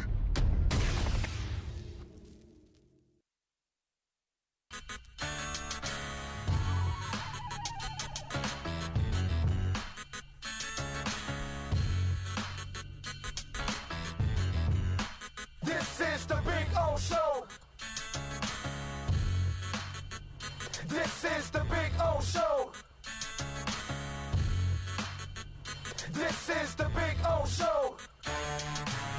All righty, welcome back, baby. Final segment here of the Onside Zone. We thank Safadine, by the way. If you missed the Safadophilus on the station, you can download the interview. Just search over at Onside Zone there. Make sure you subscribe to all of our shows here, man. Subscribe, rate, and review. Very, very important for our podcasts to get spread out to other people, just like on YouTube. Hitting that like button spreads it out with the algorithm. Josh Edwards from CBS Sports and the NFL draft analyst. Again, great interview with him. And we asked both of them the roundtable question. So just to give them a little reaction to that. Alex Dono is getting ready to rock for 3 hours. Dono, obviously one of your many expertise is you know MMA and UFC. Does McGregor continue to bury himself just in the court of public opinion? Like he made a promise for a $500,000 donation, which he never lived up to. And now that Poirier called him out, he's like a little bitch now and he's backing out. And I almost feel like he's backing out because he doesn't want another ass kicking. Almost. Which I can understand because I think he will get his ass kicked. He will get his ass. Well, listen, there's no doubt in my mind that McGregor's lost his edge. Yes. Okay. No doubt in my mind. And maybe he wasn't a better fighter than Poirier, and you're way better suited to answer that question than I am. But I just get a feeling that this is a guy that wants to just be a loudmouth more than anything else right Listen, now. over the last 5 or 6 years, McGregor to me just really hasn't improved. And Dustin Poirier has just been improving leaps and bounds every time he fights. And they fought for the first time, I think, back in 2013 when he beat him. And McGregor kicked his ass. Right. At that point, there was no question McGregor was a much better fighter than Dustin Poirier. But then over the next, 7 and a half years, whatever it was, Poirier got so much better. And, McGregor, a guy who he does so many different things. He gets in trouble every now and then. He's getting in bar fights in Ireland. He's launching whiskey brands. He's spending his money. He's jet-setting. Hitting old men in bars. It's like Rocky at the beginning of Rocky 3. You remember the first half of Rocky when he lost the eye of the tiger? And there's Clubber Lang working his ass off in the basement. And Clubber Lang in this equation is Dustin Poirier. Exactly. And Conor McGregor is Rocky. I mean, and listen, him saying he's dropping out of the fight, I don't believe it. I think he's trying to add to the drama. I'll believe it when Dana White confirms it. Even Dana White might want to milk this drama. The charity thing is a weird one because, it sounds like Poirier called him out on his bullshit. Oh, yeah. It sounds like that. But I will say that if there's any truth to McGregor, because McGregor does make charitable donations. It's not like this guy doesn't make any donations. He does make a lot of donations. So I can, if what he said is true about how, hey, you guys couldn't give me a good plan of where the money is going, if that's true, I can respect it. Like, if that's true, I can respect it because, listen, like, I've never made a $500,000 donation, but even when I make, like, a $50 donation to a charity, like, I want to make sure. Yeah, but this guy must have a badass charity. There's know, a credit card. There's still, there's a bank number that they can have a direct deposit into. Yeah, but what I'm saying is show me where it's give it to me in Bitcoin. Right, no, but give me your plan. Like, if I'm going to donate $500,000, give me your plan. Bro. Give me your plan as to where the money's really going. Because one thing is, you hear a lot about a lot of these charities. It's like, okay, 1% of your donation actually goes to helping kids, and then 99% goes to lining the pockets of these rich people, right? So I could, if it's true, now McGregor might have just been caught in a lie and said, oh yeah, well I didn't donate because I don't know where the money's going. But if that's true, I can understand it because when you're making a donation of that size, you want to make sure that it's going to the exact right place. The only problem is, one guy has credibility and the other guy's completely lost his. Fair. And that's where whatever McGregor says at this point, it's almost like, no, Poirier's a stand-up dude, bro. He is a stand-up dude. So it's like, hell, he even talks about how, that when he lost earlier and struggles early in his career and then how he has had to work his way back to being what he is now. You know what I mean? Because he has made himself one hell of a fighter. He's in the best place of his career right now. What do you got going on today? It's Terrible Take Tuesday today. Love it. We have some good so ones. So Colin Cowherd is there, of course. One of the most asinine things he's ever said. We're going to feature that today. We've got a couple bad food takes as well, a couple of bad takes that people have been giving me behind the scenes that I want to laugh about those a little bit. We're going to talk plenty of NFL draft today. We're also going to talk plenty of Miami Heat basketball. Alex Toledo is going to join us, and we're going to talk some Florida Panthers hockey with George Richards. I'm feeling like a big win tonight for the Panthers. Like, they're bad vibes. The 3-game losing skid. Anthony DeClaire is back in the lineup tonight. He's going to be fired up. I think they're going to get a little payback against Dallas tonight and get a big dub. What kind of bad takes did they give you? Did they say, no, I can hear QAM under this power line? See you tomorrow.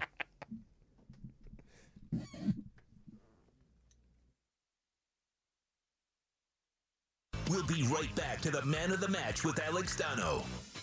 You can join us on the Onside Sports Line, 888-441-4623. That's 888-441-4623.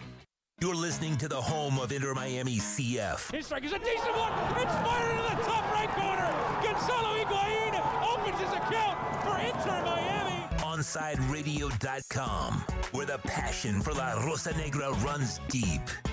Let's raise a cup to the first among us who put themselves last. To the risk takers, the mask makers, the heroes on the front